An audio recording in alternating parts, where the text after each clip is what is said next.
Hello, everybody, and welcome to twitch.tv/The Onyx Path. My name is Travis Legge. My pronouns are he and they. And when I am not running games, I am writing them. But today, we are here to dive into some Trinity Continuum, and I'm looking forward to it very much. We have a wonderful cast with us. Before I introduce you to that cast, a couple things I would like to just bring to y'all's attention. First and foremost, we are in the final days of the Curious Cats of Mao backer kit. We have fully funded it. We've unlocked 5 stretch goals at this point, and a new stretch goal was just announced that is a jump start for the game that would have an adventure, some ready-made characters, basic rules for playing it, all in one book. And I have a pitch in to work on that thing. So it would just mean the world to me if we can get up over that next stretch goal. So if you've not yet done so, please head over to BackerKit, check out the Curious Cats of Mao. If you've not heard of the Realms of Pugmire yet, or you've not, perhaps maybe you missed the crowdfunder for the second edition core book, you can get that as an add-on as well and get all caught up with the new edition of Realms of Pugmire that is using the Onyx 20 system. The other thing, just to put it in front of y'all, we are, of course, going to be playing Trinity Continuum Aeon, which is available not only at Drive-Thru RPG at the link that I'm about to post, but also at your friendly local game store. If you go to your friendly local game store, you ask them to order this, they should be able to get their hands on it. And that's the case with a lot of our books. So definitely, if this is the first time you're engaging with the Trinity Continuum, welcome. If you like what you see, head over to your local game store and ask them to snatch you a copy. They should be able to order it through IPR or Studio 2. Now that I have paid the bills, let's go ahead and meet our incredible cast. I feel very lucky and blessed and happy to have these folks with me. I think we're going to be able to tell a very fun story together. And let's start in a completely arbitrary fashion with Malachi. Please, if you could, tell us who you are, what you do, your pronouns, and anything you would care to promote. Hi, I'm Malachi Hoskins, traveling poet and sommelier. They is lovely. Travis just laughed at me because that sommelier is a little bit new. And And, at the and, a, and a moment, touch pretentious, but continue. shut up. I'm excited because I know things about some stuff. I'm excited for And you. it and knowing things comes with a little title, and that title is sommelier. Sommelier, that's me, Malachi Hoskins, sommelier. It's a pleasure to meet all of you. I am not promoting anything particular in the moment, but I am at Malachi Hoskins on Instagram. That's where my poetry lives. And I talk shit on the internet on TikTok. Beautiful and glorious. Thank you for being here. Next up, Jeremiah, please tell us who you are, what you do, your pronouns, and anything you would care to promote. Hi, I am Jeremiah McCoy. I am sometimes known as Basics of the Game on Twitch and on TikTok. I communicate about science fiction, tabletop role-playing games, comic books, what have you. Mainly tabletop games, though. And I'm happy to sort of dig back into where this game has gone from when I used to play it in the 90s. So, yeah. Yeah, it's wonderful. We have a wide array of experience with the Trinity Continuum on this stream, so I'm super excited for that as well. And again, thank you so much for being here. And correct me if I'm wrong. You normally, when you're streaming on Twitch, you're over on Beggar Street. Is that correct? No, I'm on lots of channels. So I'm on Beggar Street, I'm on Dinner and a Game, and I have my own channel. We're on a bit of a hiatus until April 8th. But we do a vampire stream on my own channel for Basics of the Game. So Oh, sweet. Well, I'm gonna just throw a little, and it's all one word, no underscores or anything, right? correct. I'm gonna throw a little shout out, tell people to go over there and follow, so that you'll be, compelled to return to the stream sooner because you have a bunch of new followers. A half of a dozen of a handful of them. Next up, that brings us over to Jenna. Jenna, please tell us who you are, what you do, your pronouns, and anything you would care to promote. Hi, everybody. My name's Jenna, she, her. You can find me at Jenna_Flohr, or if you're an extreme cat mom like me, Real House Cats of PGH, aka Pittsburgh. Um, I can also be added on Discord at JFlow5000. I am the author of Adventure to Hollow Earth for M20. I self-published that on Storyteller's Vault. If you want to check that out, it's a available for new players and experienced players alike for the Mage 20th anniversary or 4th edition system. You can see me various times a month on Federation Frontline Report, which showcases Technogate 2000, which is another M20 actual play where we play technocrats that maybe don't follow everything by the book and keep getting lost. Uh, and I'm also on Initiative League a lot, playing various D20 characters that may or may not have accents. I play a Russian character right now, and it's been so much fun being in a show and being a bard and stuff like that. So if you're really into theater and musicals, go ahead and check those out. My next book that's coming is April 1st.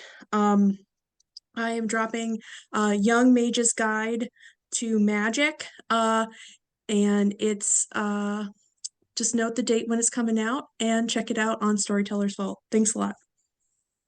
Thank you so much. And I've actually had the pleasure of playing the module that you mentioned that you've released. You ran it for me at a convention, Adventure to the Hollow Earth, not too long ago, and I had a riot. I had a blast. It was a really, really, really good time. So I would highly recommend folks head over and check that out as well.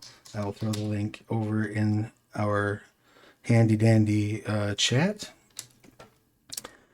Go pick up a copy of that and then read it and go say very nice things about it in the reviews. Thank you all so much for being here. I look forward to telling the story together. So, in that vein, the first thing we need to do, of course, is create our characters. So I want to just make sure, does everybody have a nice, handy, interactive Trinity Continuum and character sheet available and nearby and that they can work with? Yes. Rock and roll. Yeah. So Trinity Continuum runs on the StoryPath system. The StoryPath system is built sort of on this core idea that you have paths that kind of determine who you are. In Trinity specifically, you have an origin path, which determines where you came from. You have a role path, which tends to be sort of the type of job you do within the party, or at least that you primarily do within the party. And then you have your allegiance path or society path. And that's generally which group you belong to. And each of these paths will grant you access to certain things that help you sort of flesh out your character. So each path you choose gives you, and I know this is going to sound like I'm shotgunning a lot of information at you, so I will be repeating it and feel free to ask, but each path you choose gives you three dots in skills and 2 dots in edges, and you have a list of those that you can choose from. So it really is built to make it representative, make your stats representative of the type of character you want to play, the person you're choosing to build. Make sense? So before we even get into paths, a couple of things that we do like to touch base on kind of as a starting point are core concept, which if you do not have one at this point, that's totally fine. We don't need to, but if you do have one, I would love to hear it. And we'll go in reverse order. Jenna, did you have a concept in mind?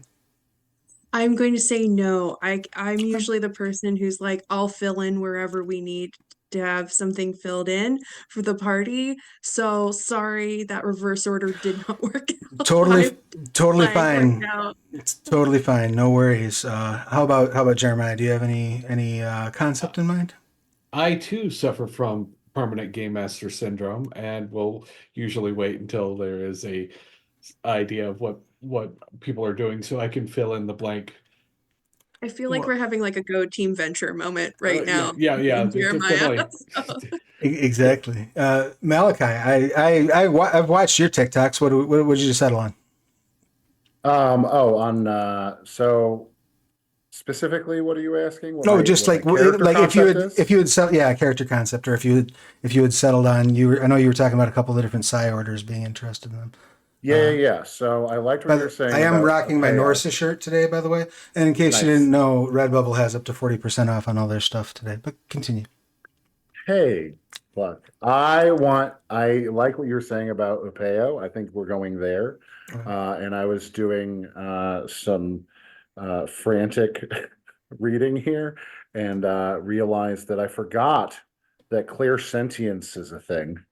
Mm. Uh, and I'm really interested in that. I have the character name, and I think Spacer seems like a good idea because the idea for the character, like the person I'd like to play, is like maybe like a little chaotic, but also kind of has his finger on the pulse of where he wants to be in the world, which is anywhere um, that is like relatively serving his ethics. You know Okay. what I mean? Okay. So And so. trying to make the world a better place mm, by his definition of better.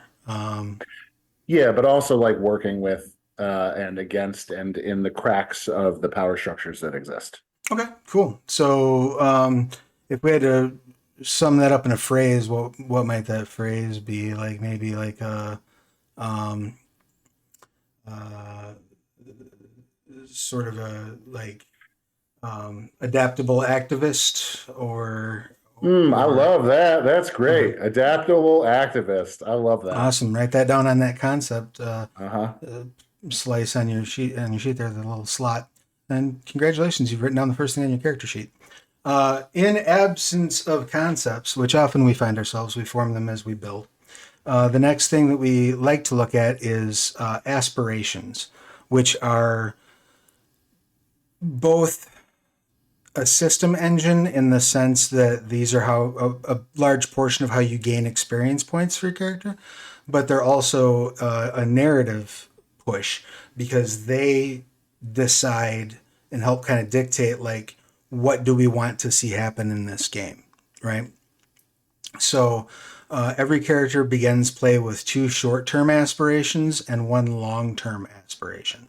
Your short-term aspirations are something that should be able to be achieved within the span of one game session. Doesn't necessarily mean they will be, but they should reasonably be able to be achieved within that span of time.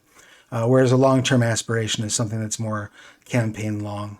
Now we have discussed we're going to be doing a short run. There's only going to be 2 episodes of play, so you can have a fairly you know, truncated long-term aspiration, and that's totally fine.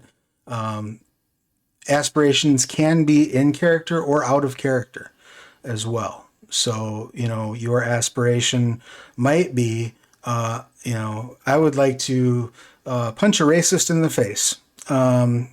Or it could be, I would like to learn in this system, how do I punch a racist in their face? Either one of those are valid choices.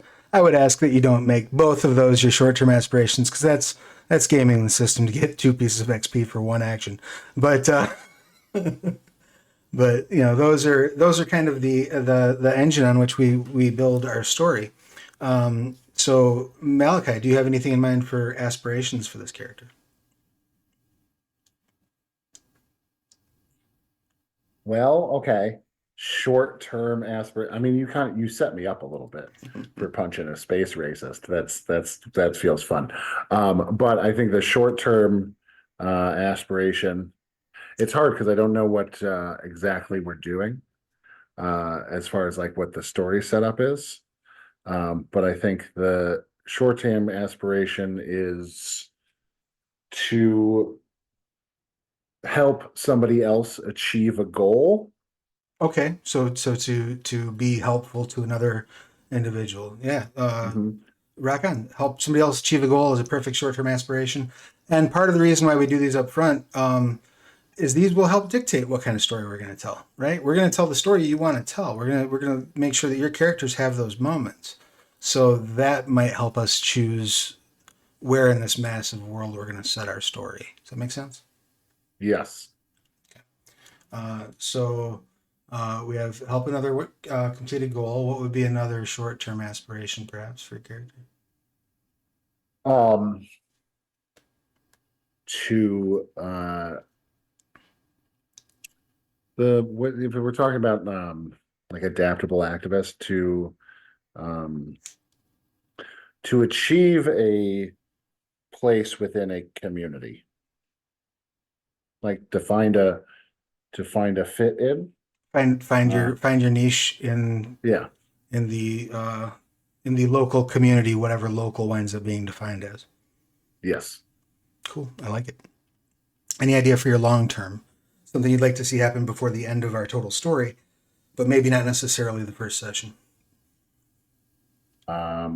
Just off of like the initial ideas I have for the character, Mm-hmm. long term, I'd like the character to kind of let go of the end result. Like I'd like the character development to be one of sort of surrender to the sort of current of things. I feel like my character is going to be a little controlling. Mm. Okay, to sort of Uh, kind of let something go with the flow. except the things he cannot change. Oh, beautiful! I love it. Yeah. That is a great long term aspiration. Now, before we go any further with those, just one thing I do want to make clear to everybody. One of the steps at the first, when you begin a new session, anytime you begin a new session of play, you have the opportunity to do what is called tweaks. And we get into that when we have our actual first session. But one of the things you can do during tweaks is change out an aspiration. So if you're in play and you're like, you know what, I want to change this to X, you have a mechanism by which to do that easily without having to resolve the aspiration. So you don't have to worry too. There's not that much pressure on picking them. Is I guess the short way of saying that. Jeremiah, how about for you? Any ideas on aspirations? That's probably a little easier than coming with the concept. I think I tend to play a lot of characters that are mystery oriented. Okay, So I think um, long term, I would like solve a mystery. beautiful. That sounds like a perfect long-term aspiration. Uh, so I'll put that in there. Um, as far as short term, um, save someone. Okay, save someone from just in general, like no particular level of peril.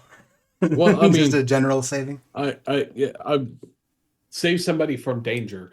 I it's kind of hard to define the level of danger required there, Sure, sure. but yeah, definitely save somebody. Okay, that is absolutely a healthy short-term aspiration. And then one more. Um, a, a short term that sort of is an extension of the long term is um, find a clue to a greater mystery. Excellent. Yeah, that works great, and that also definitely ties into the long term one. So that's another thing you can do is sort of use them as stepping stones towards one another. That would be great. Yeah, find a clue to a larger mystery. Perfect.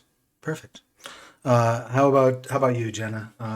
Any aspirations come to mind, short, long term?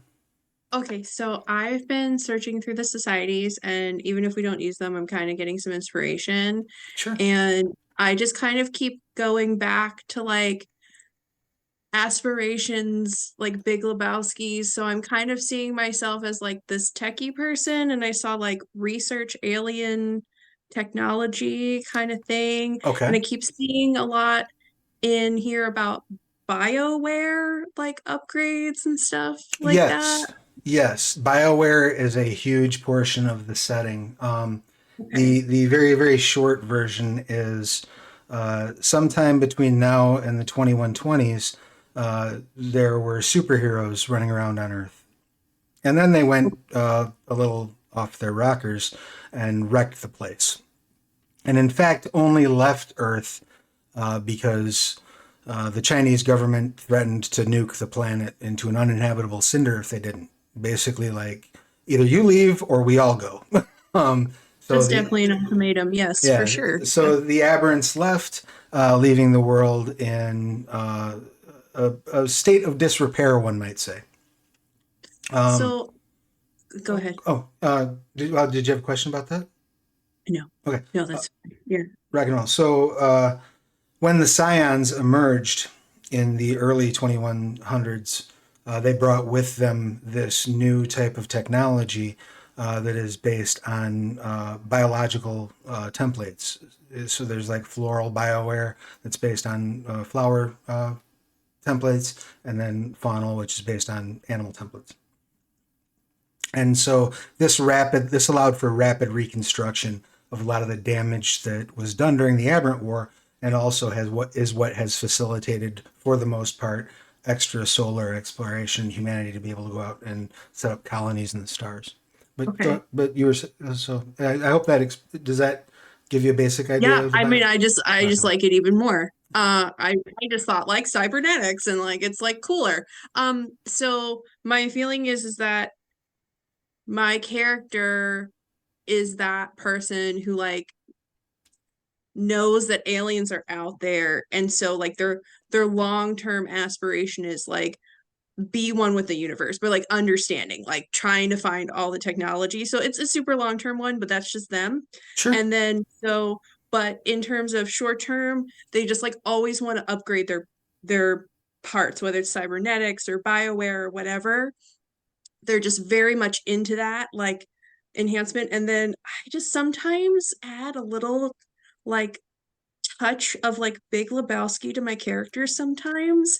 And so I'm just kind of like feeling like one of my aspirations is um just chill once per day. I know it's like kind of a deep shot, but it's just like, they have to have their meditation time in because they're trying to figure everything out, and their medical professional said you need to take a break. That might not be sleep because of I don't know how many upgrades I have, but they have to chill once per day. So those are my two short and one long. And for anyone who, if my microphone picked that up, you got some cat ASMR. My cat Jelly is so loud. I had to mute myself.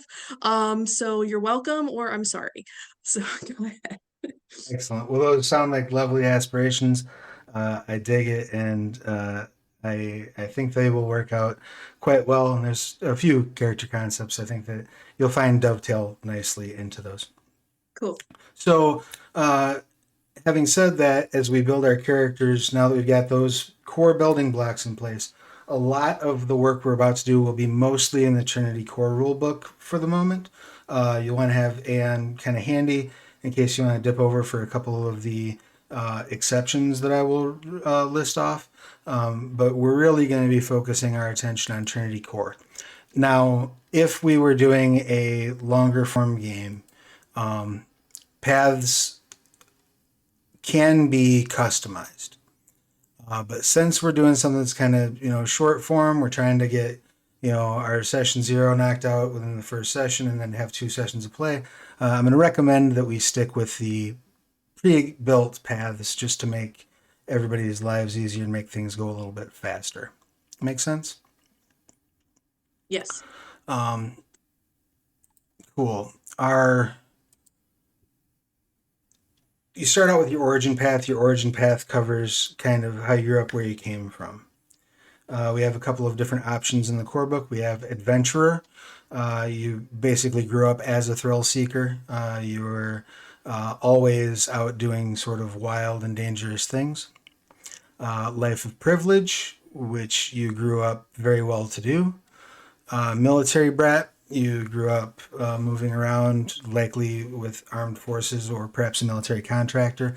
In the world of Aeon, this could also apply to somebody who grew up with parents who worked for one of the Metacorps, because the corporations sometimes have literally that level of discipline in their employees.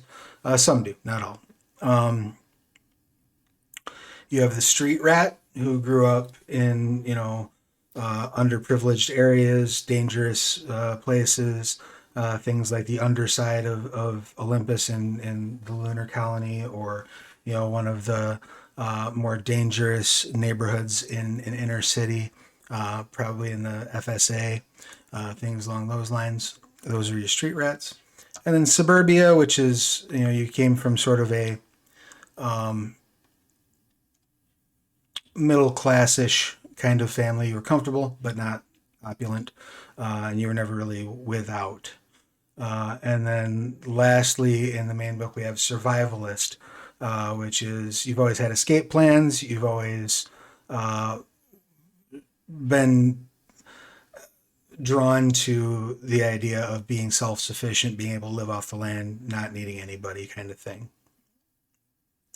And then over in the Aeon book, there is only one additional origin path that's introduced, which is Oceanian, which means that you come from, there's a nation on Earth in Aeon called Oceania, which is a collection of undersea colonies. And Oceanians may have genetic alterations in order to breathe underwater or to be amphibious, things along those lines. And they're often, in some areas, they are subject to, people look a little bit askance at them because of they don't quite understand the decision to go live underwater. But that is also an option for an origin.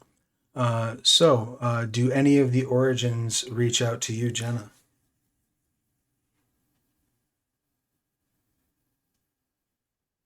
Yes.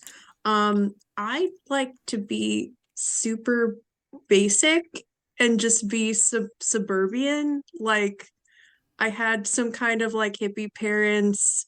They worked for the corporation, but they taught me like it's not all about the man and reach for the stars, and maybe I call them by their first names. Like that's just like the kind of life. Like I feel like I got dropped into like this Aeon adventure that we're going on, kind of Sure. thing. Like I want to be just like that. Maybe this is my first adventure or something like that. So I'm gonna pick that if that's okay with everyone. So Yeah, I think it's beautiful. So yeah, go ahead and write Suburbia down for your origin now. Once we get everybody's origins, we'll go into what that entails. Jeremiah, did you have an origin that speaks to you?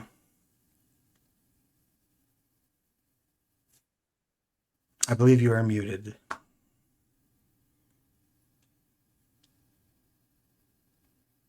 Sorry about that. Oh, no worries. Sorry. I'm a little torn, honestly. Uh, two of them are speaking to me. The Oceanian one is speaking to me, but so is the Survivalist.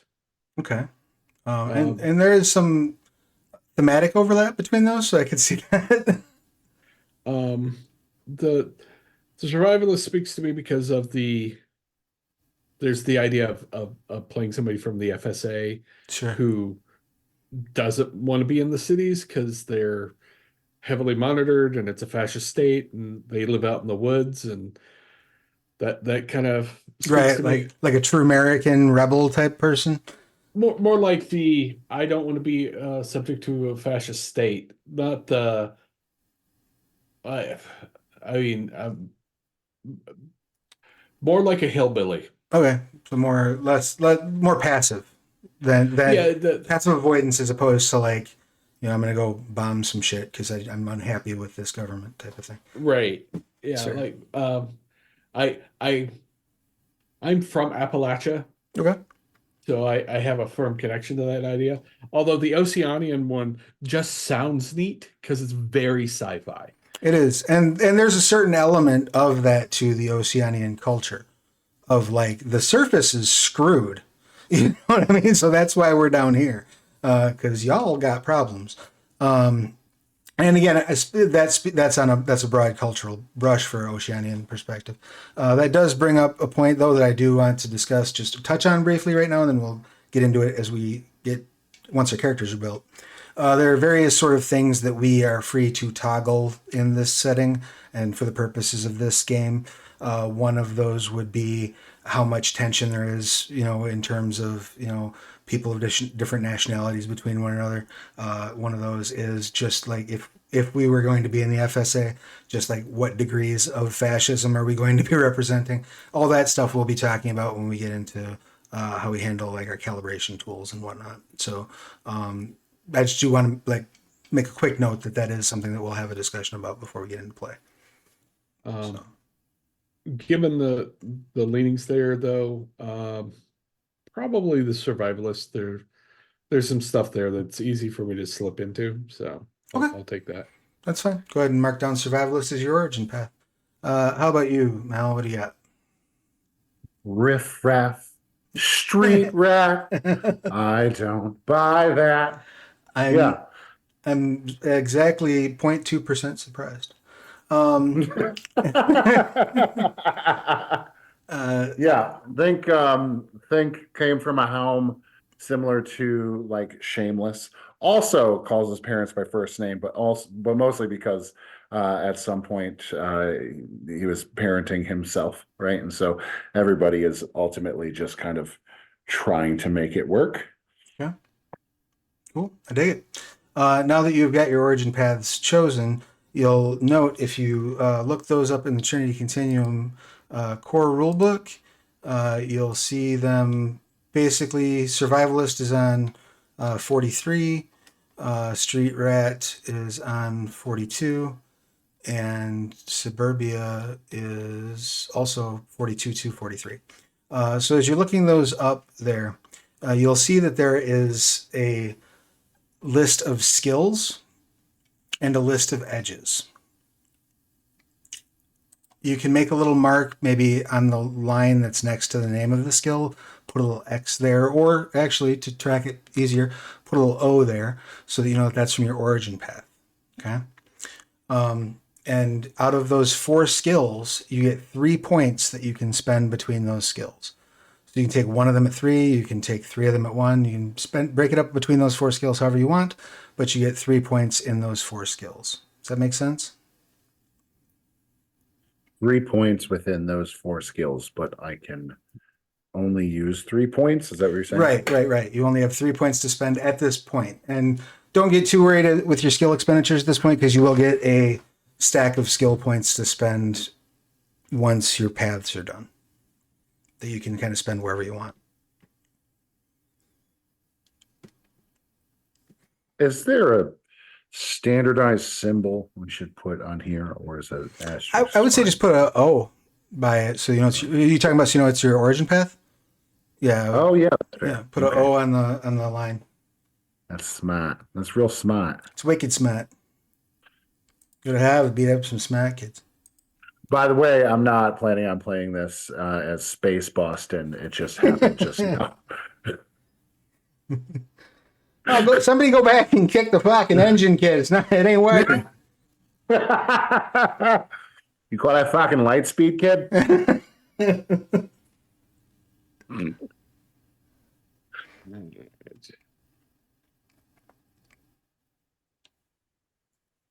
Has anyone got their skill selections made? Excellent, Jenna. What you got? I just went 3 in technology. Beautiful. I want to be the picky person. I'll fill in the others maybe with the bonus points, but I think I need to just get my base down. Excellent. I love it. Jeremiah, how about you? I decided to go broad. So I went 1 in aim, 1 in medicine, and 1 in survival. Excellent. And then Mal, how about you? What do we mean by enigmas? Enigmas is solving puzzles, dealing with investigation a lot will come from enigmas. Sometimes enigmas might be used to sort out sensory information. You'll notice there's no perception skill on this character sheet because what you notice is going to be dependent on context, right? So, for example, if Jenna's character is trying to find something in a computer system, they're going to be leaning on technology, right? If your enigmas can be like if you're in like a confusing environment, somewhere that's new, somewhere that you don't have a lot of familiar touchstones, enigmas might help you spot what's going on around you, for example. But also solving mysteries, squeezing further information out of clues, those kinds of things are enigmas. Okay, then we are survival, enigmas, and larceny. I love it. Perfect. Perfect. You will also notice that you have a list of edges under your path. Those edges are broken down starting on page 57. And like I said, if you've got your PDF open and you have bookmarks, you can click the edges bookmark and it'll give you the categories. So it's a little easier to make your way through. And you can always pop back up to your paths to double check in the origin paths bookmark. But there's a list of edges there. You get 2 points to spend among those edges. If you see an edge there that you would like to take, but the edge costs 3 points, as long as you can fit the prerequisites, you can put your first 2 points into that and not worry about it because you will have other opportunities. There will be more edge points coming your way as well. Make sense? Mm-hmm. I can give a real brief breakdown if anybody needs for what edges are. If you want to look at them and say, this looks interesting, what is it? I can actually probably give it to you faster than having you all dig through, the 15 dots worth of edges that you can get options for. Were there any edges that hopped out at you, Jeremiah? Well, I was actually looking at the edges, and I know from previous reading that they come in different dot totals. Some of them cost more than one. Yes, some of them do cost more than one. And so if you know, and some of them have a variable value, right? So like wealth is 1 to 5. You can have anywhere along that range, right? But like striking, I believe it's called, is 2 dots. And it's just flat 2 dots. So it does depend a bit on the edge. Were there any that leapt out at you as like, I would really like to know what this edge does? Actually, no. I mean, I'm actually fairly clear on what the ones I'm looking at are probably going to do me. Like I was looking at always prepared. Very handy. Yeah, you're always ready for something. And unaffected by losing an ambush roll is also pretty nice. Very handy. And the other option was keen sense. Yes, and you can take that multiple times. Yeah. So you can take it up to 3 dots, and then you get sight, smell, taste, and then hearing. You're welcome to put 1 dot in it for now, and if you want to increase it with the free points or perhaps other edge dots that you get from a path, you can do so. Sure. But those are the 2 that jumped out at me, and I was like, I'll go with those because they jumped out to me first. Rock and roll. Jenna, how about you? I just wasn't sure how big-hearted worked, and that was one of my options. Okay. So what big-hearted does is you gain an enhancement to renew a bond as long as it is positive and personal in nature. A long-held friendship, beloved sibling, passionate lover, etc. And what bonds are you do some sort of group activity with someone else and you build a bond. That bond gives you a spendable pool of successes you can use to grant enhancement to the people who share that bond. Okay? So if you all have what's called a camaraderie bond, let's say the first time you all get into a fight, you say, we'd like to make a camaraderie bond afterward. We would have you roll the skill you use the most in the fight, plus an attribute. you throw the successes together into a pool. That's your camaraderie bond, right? So if that gets dropped down to 0 successes because you've spent it all, if you make a roll to try to rebuild that bond, you get a free enhancement on that roll. An enhancement basically counts as an automatic success as long as you get a success on the dice. So it makes you a little bit better at sort of rebuilding those relationships once they've been expended. It's a handy thing to have. Not sure it's going to be your best investment for a short-term game. That is much more of like a long-term campaign thing. But having said that, though, we absolutely will have opportunities to build and break bonds. So you can take it, absolutely. It is cool. I think this is like such a classic suburban teenager thing to say. I'd be like, that's nice.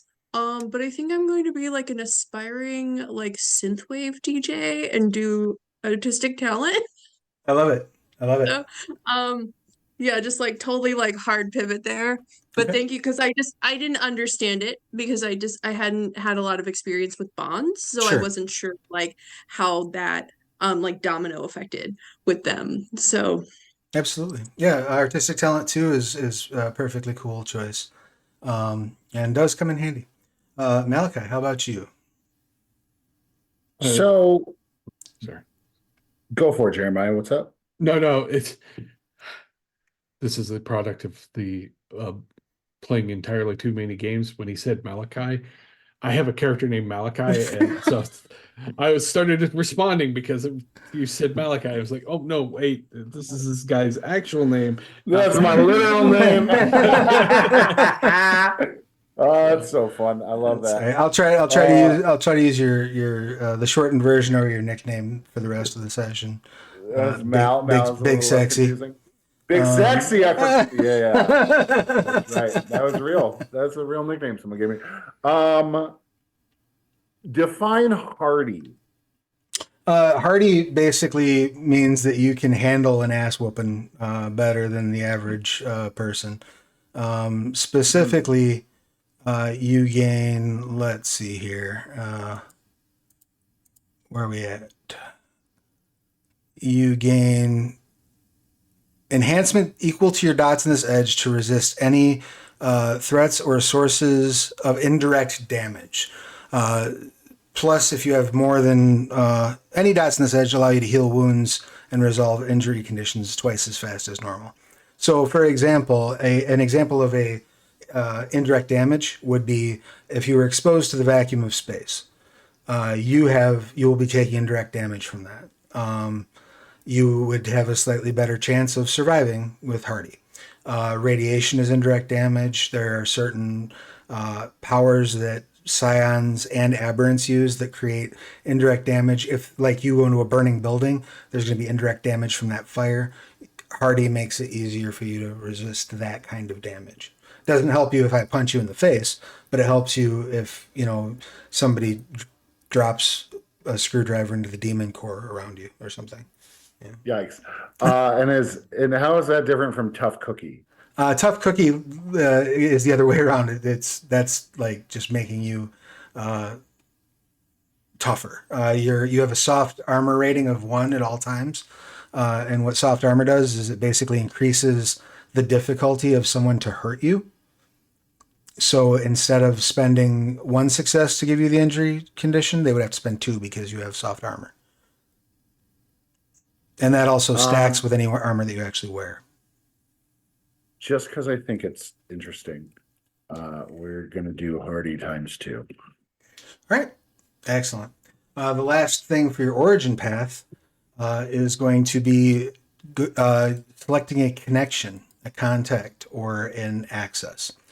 So if you look into, if you go back to your origin path, you will see that there are like example connections. And those are just some ideas. They can kind of be anything you want, but they fall into 3 categories. You can take a community connection, which is a well-defined group of people that you associate with. So just to pick on a street rat, that might be like a gang that right? Would be a community connection, right? You can have an access connection, which would be a place that you can get into. Uh, Again, for a street rat, that might be like a hideout that you all have from the cops, right? But going the other direction for somebody who's very technology focused, that might be like a particular database that you have access to that normally people can't, right? That might be what you use for your path access. And then the actual contact is an individual. They're related to the path in some way, and you can call on them for assistance. Each contact must have a tag. There are a list of suggested tags on page 40 of the core book. But again, those are only suggested. If you come up with another idea for what you want their tag to be, like what do you, basically it's one or two words for what you can get from this person, right? Does that make sense? So looking at that, Jeremiah, do you have any idea of what you might like to use for your survivalist path? Like what kind of connection you'd like to build? All right. And we are just one. Yeah, you just get one to start. Yeah. And then each time you get a dot in your path, you either increase the value of that connection or add a new one. Okay. I think that while this guy is very much a leave me alone kind of survivalist, he probably does know those true American Okay. rebels Okay. that live up in the rural areas. Yeah, that'd So be perfect for like a community connection is the true American rebels. Yeah. Perfect. How about for Jenna?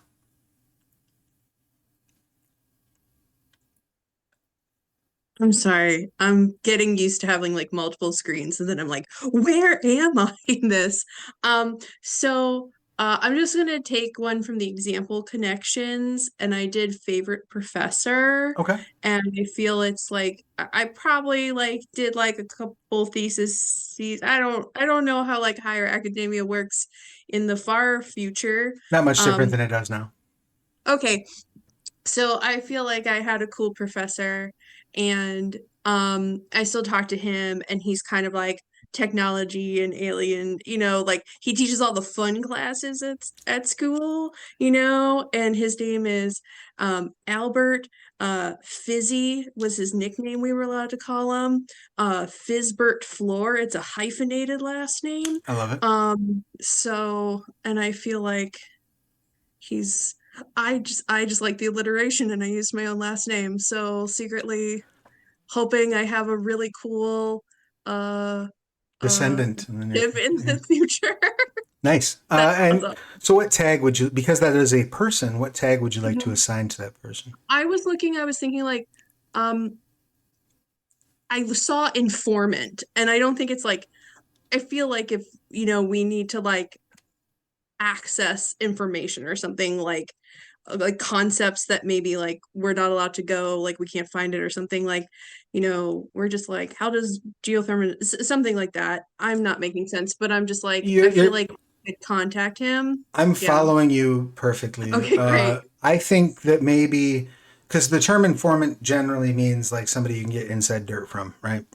Yeah. I would think maybe knowledgeable might Yes, be kind of what you're looking for in terms of a that's it. tag. Yeah, I was like informant, but like for like But for like facts, not like academic dirt, right? concepts, like secrets of the universe. Yeah. Cool. And Mel, how about you? What So Miss Juanita is a store clerk who knows everything that's happening in the neighborhood and a little bit of what's happening outside, and also knows where to get things outside of where, she happens to be a purveyor of things, right? okay.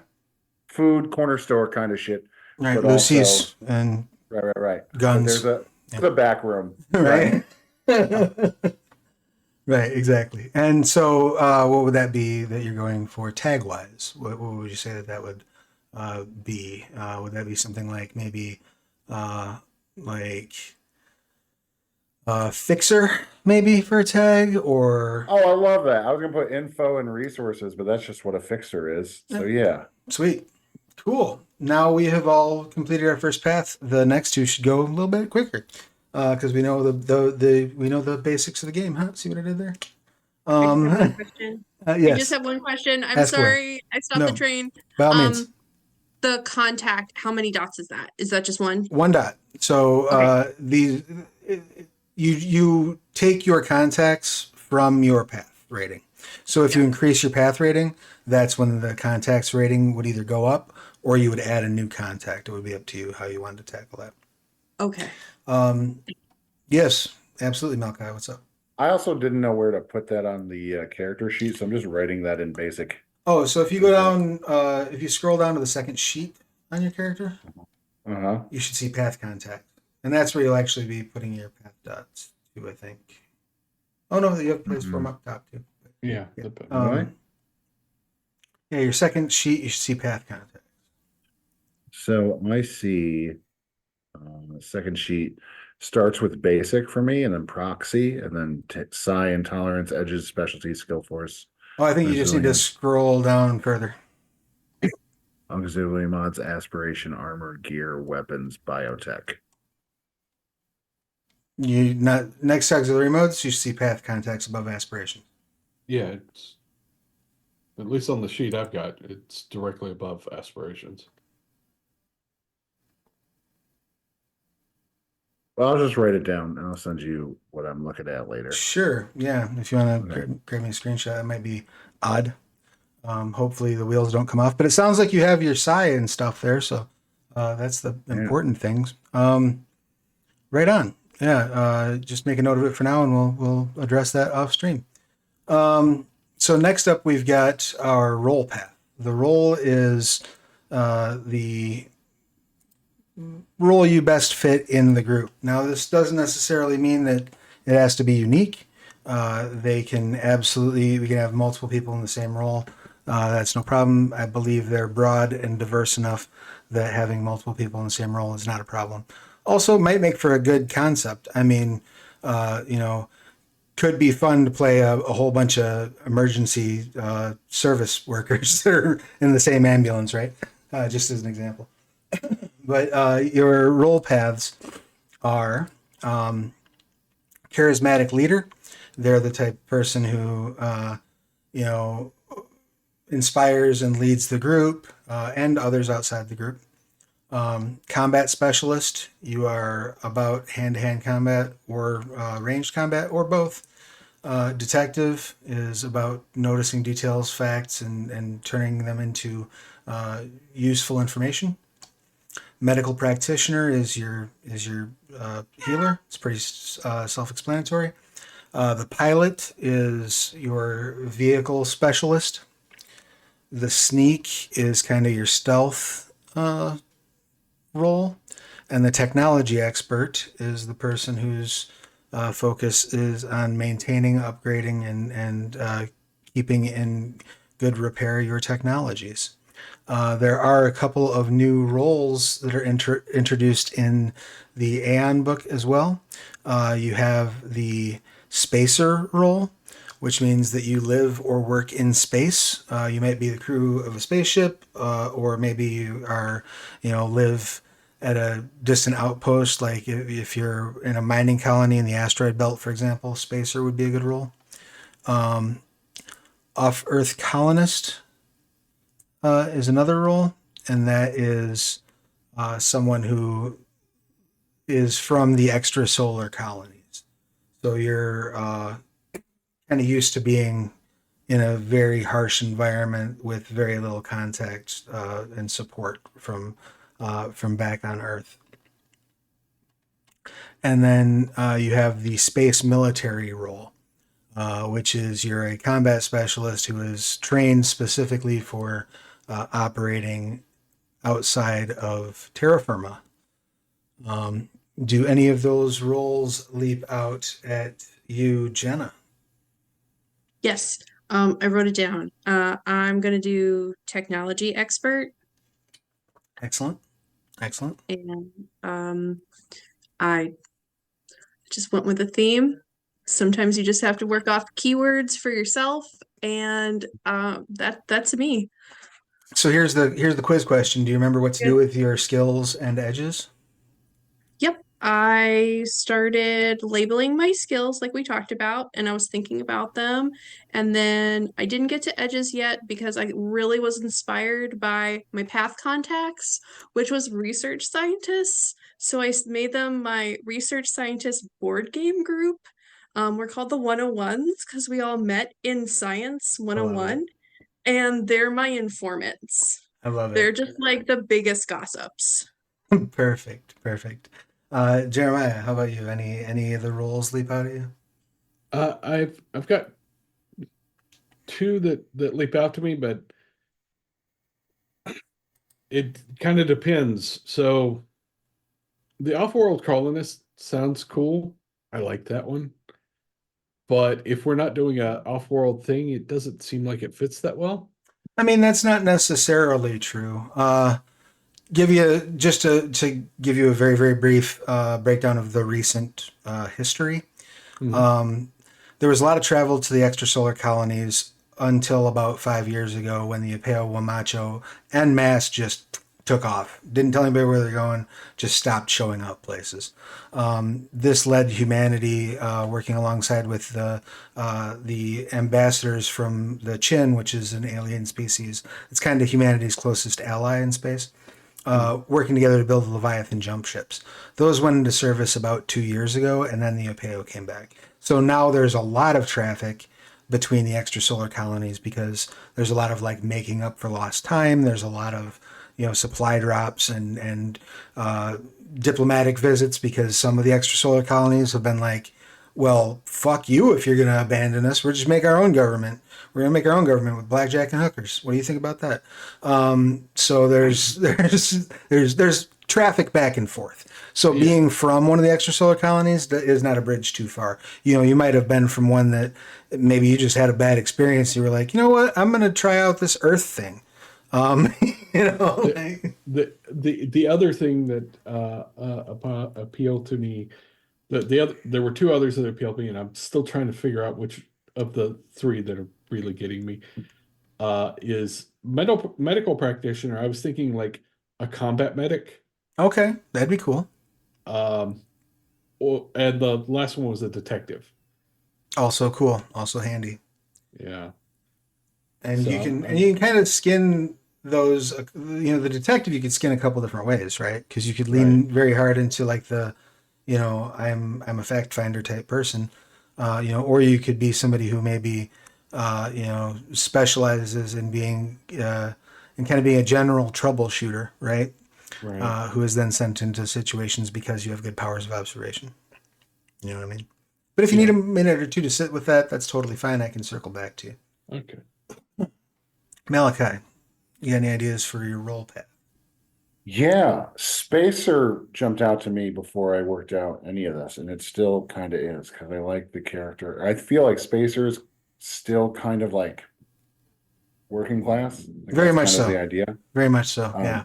Um, and Hardy fits in there. Sure. And I was also kind of leaning towards the Upeo Macho sort of path as well. Yeah. So I feel like Spacer works. All right. So that you'll want to look over at the Aeon book, and that is on page 130 of the Aeon book. You also want to take a look on the next page beyond it. There's a special edge that is available to the spacer called variable gravity training. It's very handy because it lets you reduce the complication of dealing with gravitational shifts and non-standard gravity environments. For a normal person, if you're suddenly on, zero point 0.6 Earth gravity, you have complications to your rolls because you're not used to moving around in that environment at all. Whereas a spacer is sort of adapted to operating in different types of gravity. Because especially like if you're like a asteroid miner, for example, you might be on a ship that has zero point 0.9 Earth gravity, and then you're on an asteroid that has like 0.2 Earth gravity, and then you go to another person's ship where they've got their gravity set to 1.1. You know what I mean? So like Right. you're just kind of used to that shift by this point. Love that. Cool. So yeah, that is edge you might want to consider grabbing out of the 2 edge points you get for that. Jeremiah, any further thoughts on your role? I think I'm going to go with the medical practitioner and sort of flavored as the guy they send into dangerous places. Okay. So Cool. Uh, Yeah. so that's what I'll do. And did you need a refresher on how to handle the skills, edges, and contacts for your path? 3 points for skills, 2 points of edges, and 1 contact. Yep. Beautiful. All right. Jenna, did you get yours all knocked out for your role? Yes. Excellent. So I discussed technology expert, and I decided 1 in enigmas because I had that little kooky professor, and then so we're thinking outside the box. 2 in science because I had a pretty standard academic career, and then for my edges, both of them went into lightning calculator. Excellent. And then for my path contacts, I explained I had the 101s, which was like my board game college group, research scientist guys. So Cool. All right. So from there, our next step is we can get into our allegiance or society path. This is kind of where it gets deeper into specifics of the setting and presents at its base, I believe, a total of 10 possible societies that you could belong to. To keep it as brief as humanly possible, I will run these down for you, and I'll kind of give you just kind of like a real basic idea, and then the name and a real basic idea of what it is. So one option would be a freelance scion. That means that at some point you were part of a psi order, or you paid one of the psi orders a significant sum of money, and were given the dunk. You got psychic powers, and then you struck out on your own. You have no allegiance to your former society, and depending on how you want to play your backstory, you might be on bad terms with them. That is an option. There is the option of a Nihonjin agent, which I don't necessarily think would fit well with any of the concepts that we've heard so far, but the idea being is that Nippon when the Aberrant War kicked off, Nippon went absolutely no contact with the rest of the world. And they stayed in isolationism until about 5 years ago. And so now they're just sort of starting to get out in the world. And so there are various sort of agents of the Nippon government that are like, insinuating themselves into places to get secrets. Again, I mean, if you want to do a super espionage character, that's cool. I don't know if that is kind of along the lines of what we're looking at, but it is an option that you have. Those are 2 of the sort of smaller societies. Then we get into the principal societies of the era, which are the psi orders. You have the Aesculapian order, which are the psi order focused around healthcare and medicine. Their psychic power generally is vitakinesis, which allows them to heal and harm other people physically and mentally. You have the Chitra Banu, which, if you're playing, is going to be a very complicated situation for you because most of the world believes they are dead. They are the quantikinetics. They use psychic energy to manipulate quantum fields, and they were accused of collaborating with aberrants, which is the name for those evil superheroes that ruin the world, and executed en masse by the other psi orders. There are some of them that went into hiding, sometimes even hiding among other Psi orders. But for the most part, they're kind of hunted on sight. Again, fun thing to play, maybe not so fun for this particular, but I'm open to ideas. You have the Interplanetary School of Research and Advancement, the ISRA. The ISRA is it's part astrophysics college, part cult, I guess is the best way to put it. There's a lot of spirituality in the ISRA's teachings, but there's also definitely a scientific wing to it. Their psionic aptitude is clairsentience, allowing you to project your senses through time and space. And they are largely responsible for the reason the Leviathan jump ships work and how humanity is able to find extrasolar places they can colonize, is mostly through the ISRA looking for those places. You have the legions. The legions are the psionic military. They defend humanity from aliens, aberrants, and just bad people.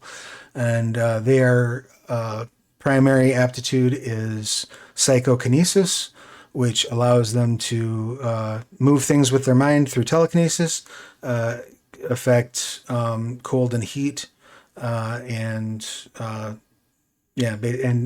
sort of create energy fields that they can use defensively.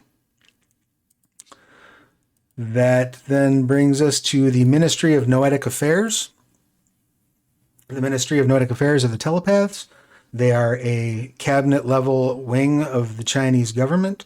China is a major superpower in the world of Aeon, and the ministry works to ensure that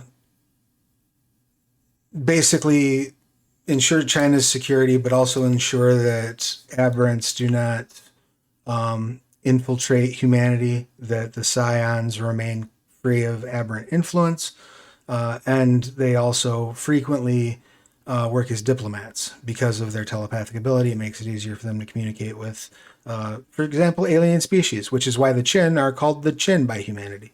It's, Chinese ministry agents were the ones who were the first people to be able to communicate with them. You have my personal faves, the Psi Order Norsa. The Norsa are biokinetic. It means the ability to change their own body with psionic energy. And they are the staunch defenders of Sud-America and all of Sud-America's interests. Many of them engage in sort of cloak and dagger spy-like activity, owing to the fact that they can change their appearance with a thought and easily mimic, for example, the appearance of someone else. But they also are staunch supporters of anti-FSA rebellion, and again, sort of building out Sud-America's place on the world stage. They also are have close ties to Biosystems, which is the company that produces the most floral biotech.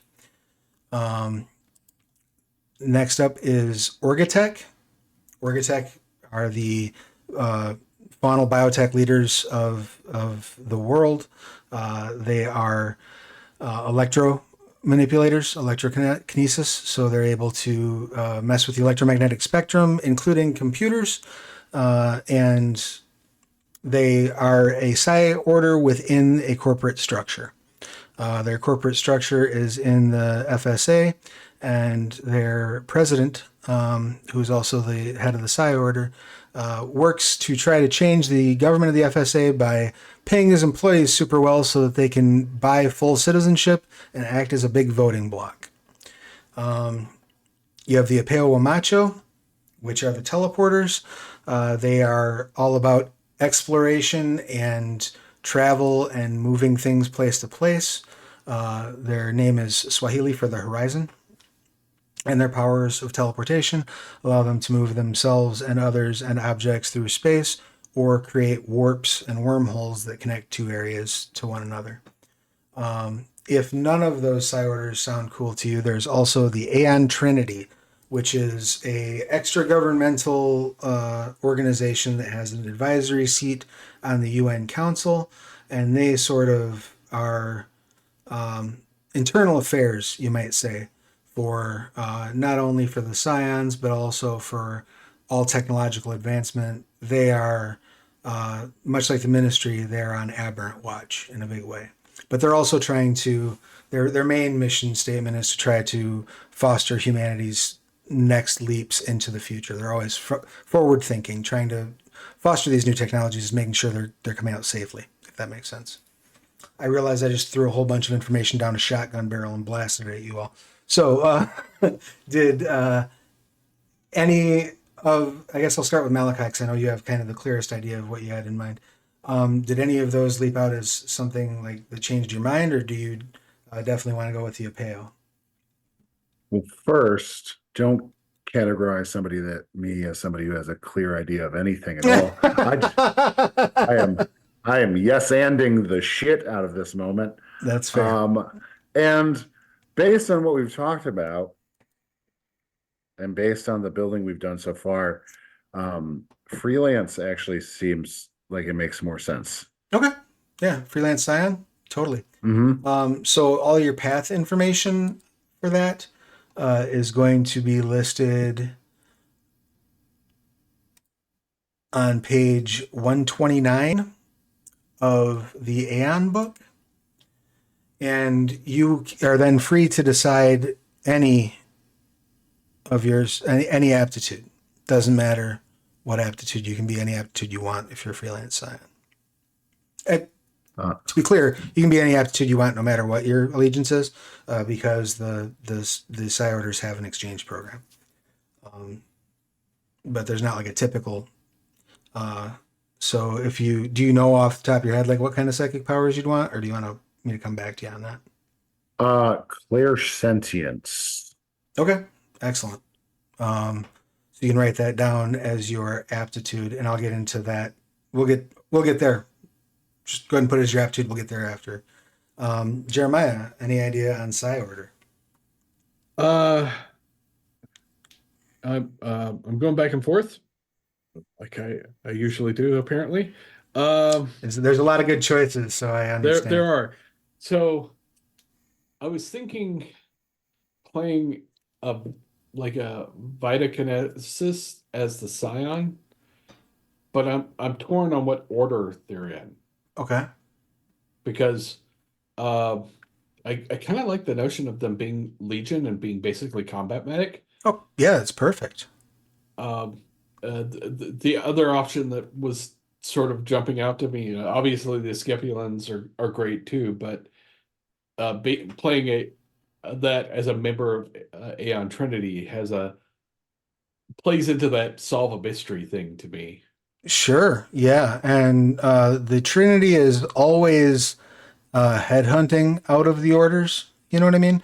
So It could be that maybe at one point you were trained as a Legion medic, and they were like, "Hey, we could really use you over here," and gave you a better offer. Once your initial enlistment was up, like that's entirely plausible. Yeah, I think I'll probably go with.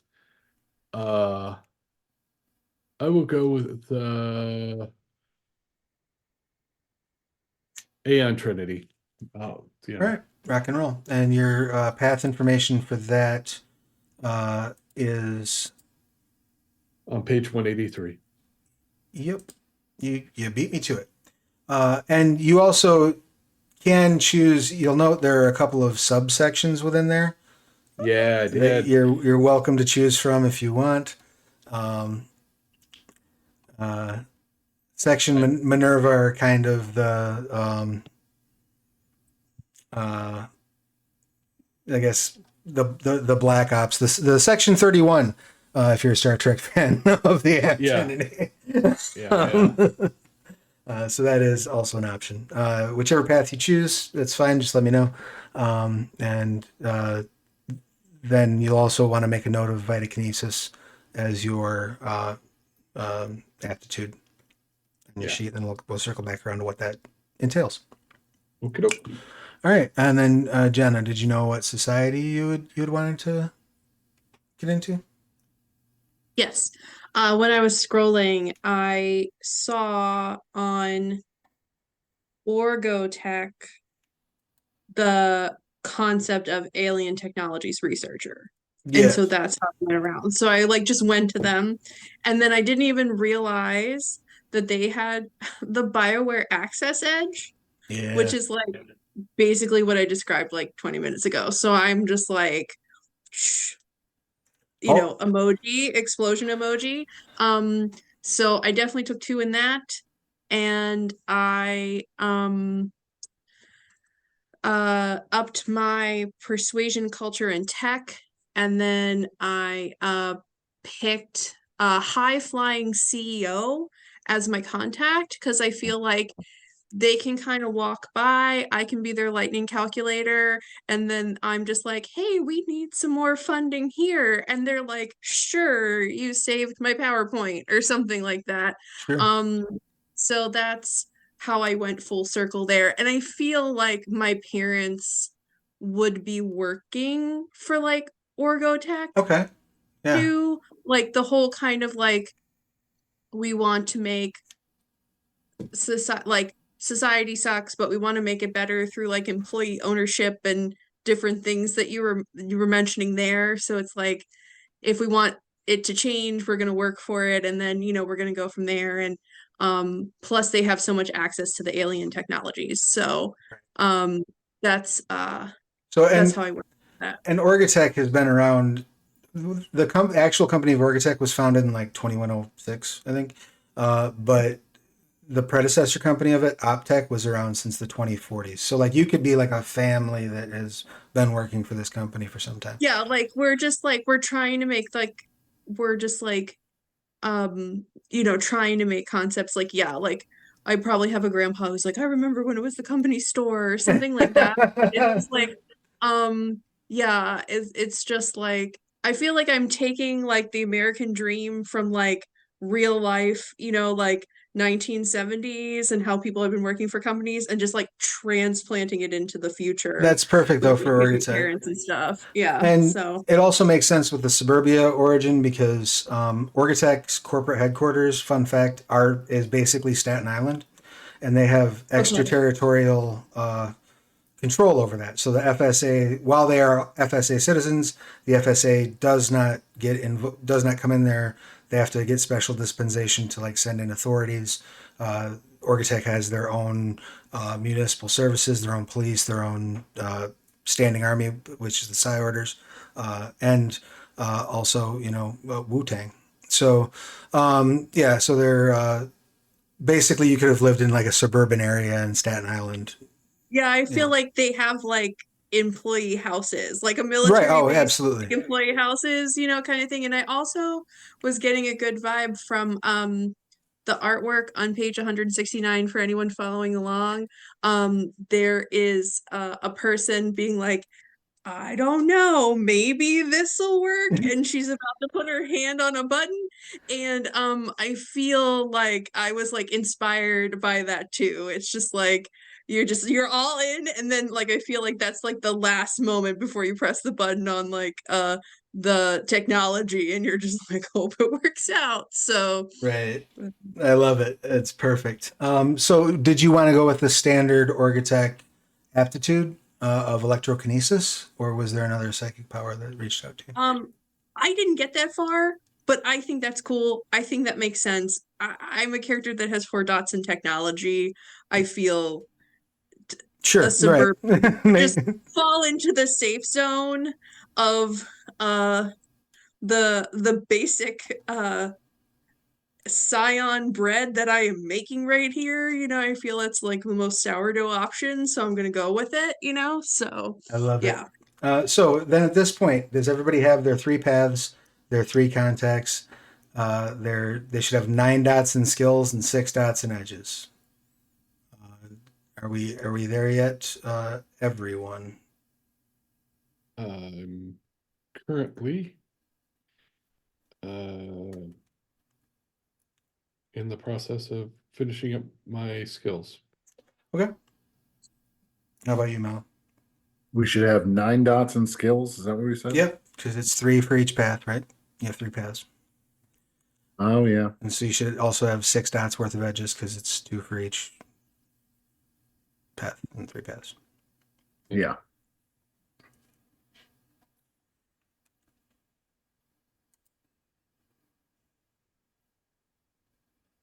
All right. Oh, good. All right. Rock and roll. Your next step, once you've completed that, is you have 6 dots in skills that you can put wherever you like. The only stipulation is you cannot take a skill above 5.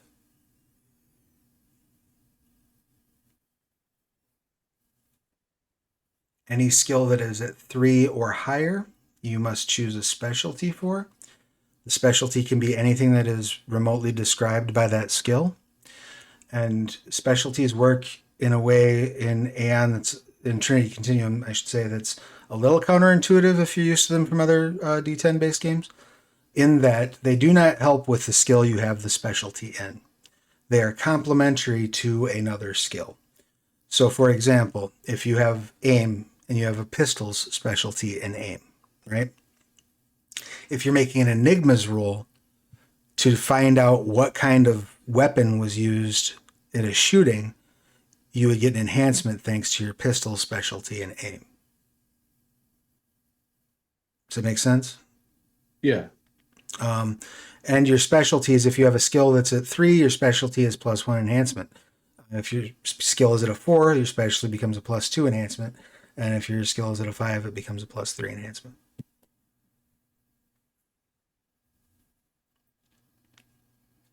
I have a pretty good mental map of what we're doing.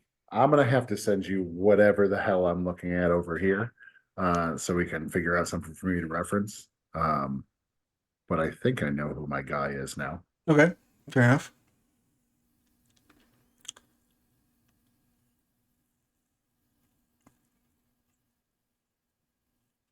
So once those points are all spent up, you should have 15 dots in skills.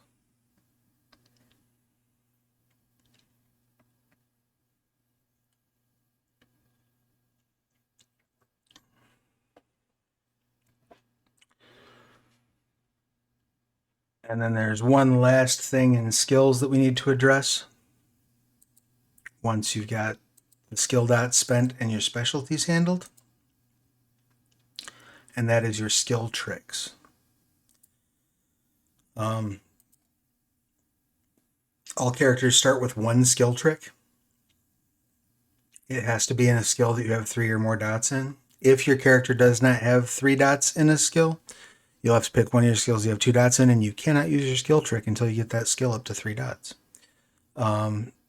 If you go into the Trinity Continuum core book, starting on page 46, you'll see the description of the skills. It'll be the name of the skill, a paragraph of explanation on what that skill does, a blue highlighted example of roles of that using that skill, and then you'll see a series of paragraphs that have a bolded title with a semicolon, and then the paragraph. Those are your skill tricks.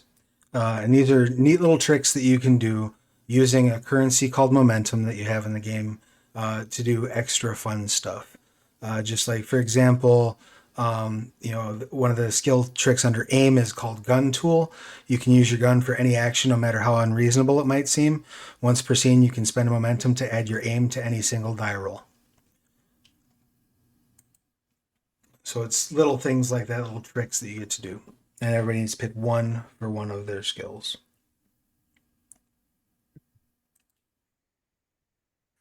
So we get 1 skill trick amongst all our skills that we pick. Correct. Yep. Every skill that's 3 or higher gets a specialty, but you only get to choose 1 skill trick. Okay. And how many dots do I have in my skills? Should have a total of 15. Should have 9 from your paths and then 6 from you can spend whatever you want. Can our skill trick and our specialty be in the same skill? Absolutely, they would have to be. You can't Okay. use a skill trick on something that has less than 3 dots. Okay. And if anybody would like suggestions, I am happy to make them. I have a question. I like the technology skill trick. I'll say it's the bolded one. It says ahead of your time. Yes.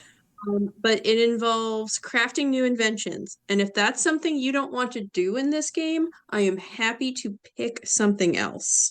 I don't know that we're gonna have a whole lot of time to do any major crafting stuff, but we can absolutely. You will, especially as things are starting to come together, and I'm seeing the way the characters are building. I have an idea in mind that I will pitch to you all. That the ability to, because that also will apply to like when you're jury rigging, you're trying to like make something in the field. That would also apply, and that will be something that if we use this scenario or almost any scenario, would be a handy thing to have. So that is absolutely fine. Okay, cool.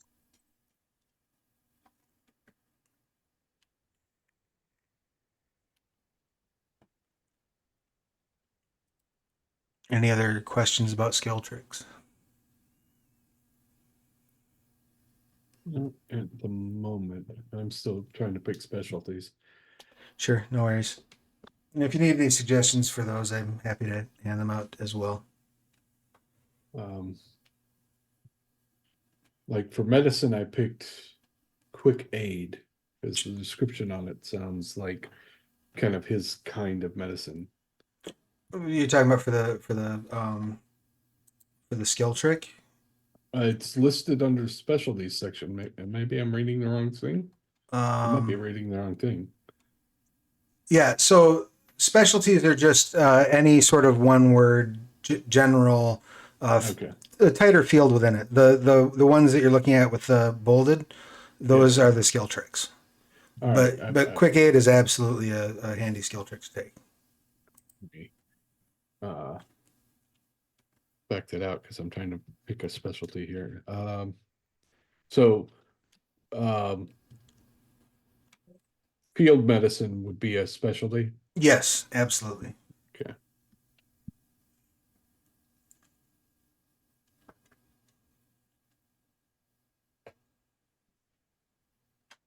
Is computers too general of a term for a specialty? I wouldn't say so.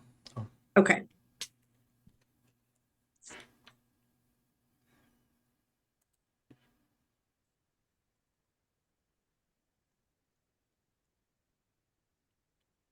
You know what happened? As I opened up my character sheet in Google Docs for some reason, and it's Oh. nonsense. That's what's happened. Don't here. do that. Okay. That's not good. I Open it up fixed and it. you got it fixed now? Beautiful.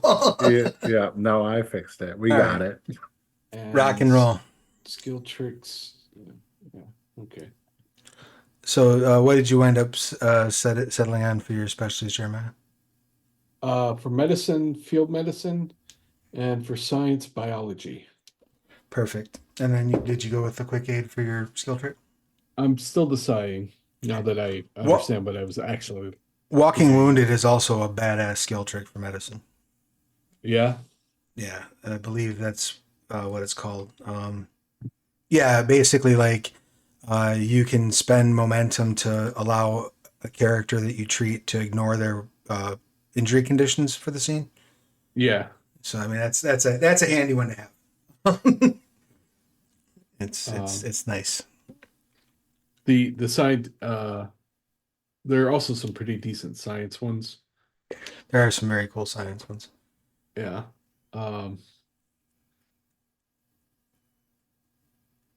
The scientific polymath looks pretty awesome, actually. Let's see. Scientific polymath. Oh yeah. You can, whenever you're creating an invention, you can spend a momentum to ignore the requirement for science specialty in developing that particular device. That's handy. Yeah. It is handy. Also, scientific method actually plays into his long-term goal. Yeah, that's true. So I might go with that. Okay, cool. And then Malachi, did you get specialties and skill tricks sorted, or did you get your character sheet moved over? We're working on it. I want Word. one of my specialties to be culture. Is Like, that a specialty? well, Or is culture that is just a culture is a skill? skill. Okay. So, like, if you wanted to take a particular type of subculture as a specialty, you could, or a Okay. particular type of situation. Technically, sommelier would be a culture specialization. I don't think that's this character's cultural specialization. No, but to give you an idea of what a cultural specialization might be. But another one might Sure. be like, anima music, which is the current sort of most popular genre of dance music. Okay. Well, I know like, what was it, the edge that the culture has? Like, I know what I want my trick to be. Okay. Um, I don't know if that helps my culture because I want my trick to be cold reader. And that's a culture trick. Yeah. And you have culture 3 or higher, right? Yes. Yeah. So yeah, you can At, absolutely at take, 3. yeah, so you can take cold reader. And then I would suggest you can pick, I mean, honestly, if you're a spacer, it could very well be like you might want to specialize in like uh, mining culture or corporate culture, like having to deal with Mhm. the corporate people that come. You might take a Well, specialization in piracy because there's space pirates. You know what I mean? And I so love like that. knowing how to talk to My pirates, like, feeling come on, y'all. Like, my feeling about this guy, and it's probably mining culture, but my feeling about this guy is he's also like, like working class. sure. So mining culture sounds right. Yeah, that could be fun. All right, cool. Uh, Once everybody's got all their skills together, I would like to knock out attributes real quick, and then I think we will take a brief moment for biological and technological needs, if that's all right with everybody. Sure. Yes. Cool. Attributes are fairly straightforward. You'll notice on your sheet you have 3 columns that go vertically, and you have 3 rows that go horizontally. Your columns are called arenas, and your rows are called approaches. You will take whichever arena looks most important to you.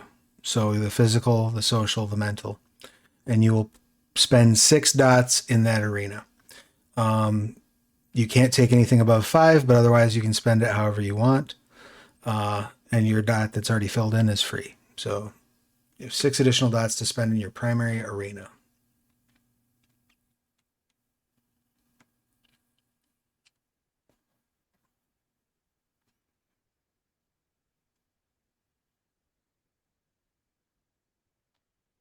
If you have any questions about what an attribute covers, I'm happy to explain, by the way. I guess, can you explain the cunning versus resolve? Oh, Just yeah. resolve. Maybe I think that's the word I'm not getting. So cunning is like quick thinking. Um, Resolve is refusal to give up.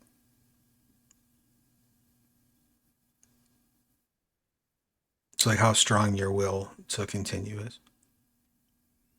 And how many dots do we get in our attribute? In your primary arena, you get 6 points.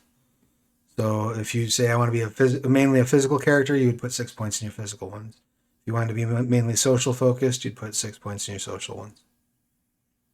If you want to be a more mental character, you'd put 6 in your mental. Your secondary choice gets 4, and your third choice gets 2. Okay.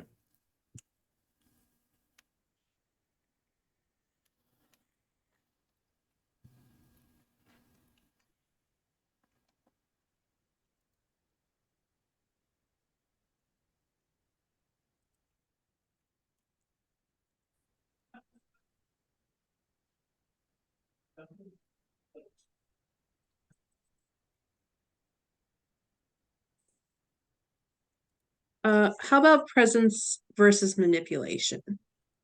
Presence is just the strength of your personality and appearance, how much command you have over a group when you walk into a room, kind of thing, right?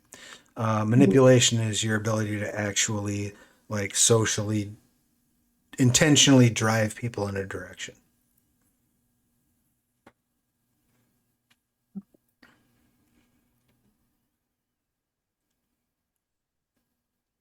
And of course, lie and tell that you're being lied to also falls under manipulation. Okay.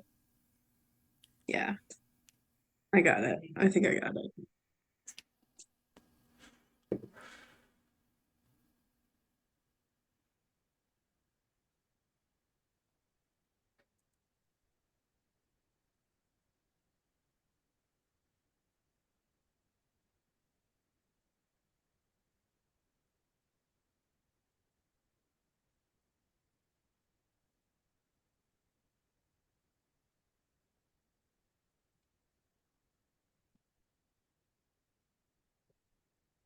Then once all of those are spent, you will choose a favorite approach. Those are the horizontal lines, your force, finesse, and resilience. And when you choose which one of those you want to be your favorite approach, you'll put an X in the little box next to it, and you'll add 1 dot to each of the attributes in that row. Now, if that would bring that attribute above 5, you must then spend that dot elsewhere in that arena, right? So, like, let's say you had intellect 5 already and you chose force. You would then get that extra dot and you'd put it into your cunning or resolve. Okay. Okay. I'm all done with mine. Rock and roll. Same. What did you wind up with for an attribute spread, Jenna? Okay, so I had kind of read about attributes before making my own characters for a game that's coming in April. I hope everybody watches it. And then so I knew I was kind of going to be the force line because of intellect and presence. I have this techie character, so of course intellect is going to be my highest stat, but I also have this like Big Lebowski kind of concept of, Big Lebowski, if no one's ever seen it, there's a guy, and I don't know, I haven't seen it in forever, but he's just dealing with all these crazy situations in like this robe and shorts and a shirt, and he's just the chillest dude, and somehow he's able to make it out. So I feel like he's like a presence more than a manipulative person, in my Sure. opinion, when I watch the movie. And so I kind of worked it a little bit. I remembered the extra dot, so I set it up that I got my 5th dot in intellect from picking force and 4 in presence. And I didn't think I was going to have a lot of might, but that was like a bonus to that. I just kept that at 1 and hoped for the best. And then everything else is kind of at a 2, except cunning is a 3, because I thought that made sense for being a more intellect, Sure. like mental based character. Um, so that's me. I also like randomly for some flavor text. So there's not a lot of dead air. I like for like some random skill points where when you're making a character in the system, that I liked when Travis said just have 6 skill points wherever you want. And I like to call that like make the character like a person, rather than just a stat dump. And so I like kind of just pick some stuff like athletics. Like I played um lacrosse in high school, and I'm not that bad at it still, like that kind of thing. Like I'm part of the Okochek racquetball team, like so I just like mix it up a little bit just to have just to be able to roll on different roles, Cool. kind of thing. So I dig it. Sounds awesome. Thank you very much. Jeremiah, did you settle on your attributes? I did. So I sort of was playing around with his background and how he got to where he's at. And I used that to make my decision here. So he's smart. So his primary attributes is the mental, obviously, because he's a doctor. He's good in science, and so on. And I've sort of narrowed his concept down to being an Aeon Trinity troubleshooter. He basically shows up and helps solve problems. But he got his start living in the hills of Kentucky, avoiding the authorities. So he's a tough guy. So I put resilience Okay. as my thing. So he's currently intelligence 4, resolve 4, stamina 4. Nice. So he's just he's a hard guy to break, and he's smart enough to understand what's going on. He has very little manipulation, is that he's only got 1 dot manipulation. So he's not very manipulative, but he is very, whatever you throw at him, he'll figure it out. Take your time. All right, cool. I like it. And Malachi, did you get your attributes broken down? You are absolutely muted, sir. You're muted. I think I did. This platform change threw me off a little bit, but I think this person here is also have resilience, a whole lot of like making it up as you go along, and working with what you have. And so we have composure is kind of the main thing here. A lot of composure, like 3 composure and 3 intellect, right? Smart, on their feet. The intellect and the composure kind of take him real far. And so there is a little bit of presence, but not a lot, like 1 in presence, and a little bit of manipulation because you need that. So I think I get 2. We got 12 dots, right?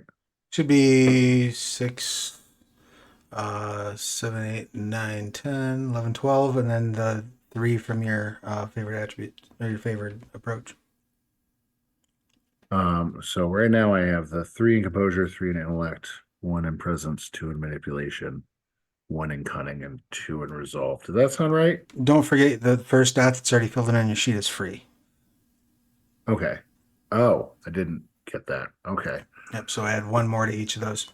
But I can let you do that. We're going to go ahead and take 5 or so for our biological and technological needs. I would recommend, if you're in the audience, that you do the same. Stand up, stretch, move around a little bit, get yourself a drink, or head over to the Curious Cats of Mile Backer Kit and pledge. Get a copy of the new book bringing the Curious Cats of Mao into the new edition of the Realms of Pugmire. Hang tight. We'll be back momentarily. If you're watching this live, thank you so much. If you're watching this in VOD, just fast forward to see our pretty faces again, and we'll see you momentarily.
Hello, everybody. Welcome back to twitch.tv/the Onyx Path. We have returned refreshed and ready to rock and roll for the remainder of our session 0. We hope you have done the same. I would like to once again remind you that the Monarchies of Mao are currently raising money over on Backkit, and you should go check that out. So, we had, prior to the break, we had figured out our skills and attributes. We'd gotten our starting edges together, and that was where we sort of broke things off. Now we will resume with finishing off, rounding off your edges. So, like you got the 6 free points in edges, you can have... or 6 free points in skills, forgive me. You get 4 points you can spend in edges anywhere you like. Now, if you'd like to hold off on this until we've done our psychic powers, so you can go through and see if there's any psychic power related edges you want to pick up, I'm happy to do so. But that is just so you're aware, we have 4 dots of edges. So what do you think? Do you want to get those out of the way now, or do you want to hang on and get those at the tail end of things? It's up to you. Please. I think some of those actually refer to your side powers, so might be good to get the side powers first and then figure out we want one of the edges that helps your side power. Sure, sounds good. And did you have a question, Jenna, or were you just about to also make that point? I was raising my hand. Sorry, I come from like a long line of educators, so Nice. I was like agreeing with Jeremiah. That was my idea too, because I have no concept of Aeon, so that would be the one part where I can't think ahead on. So yeah. Perfection. All right. In that case, let's get to the fun stuff. We will be adding your Scion template. You will choose your aptitude, which you already have done. I believe we have Jenna has taken electrokinesis, Jeremiah has selected vitakinesis, and Mal has selected clairsentience. Right? Great. Got those written down.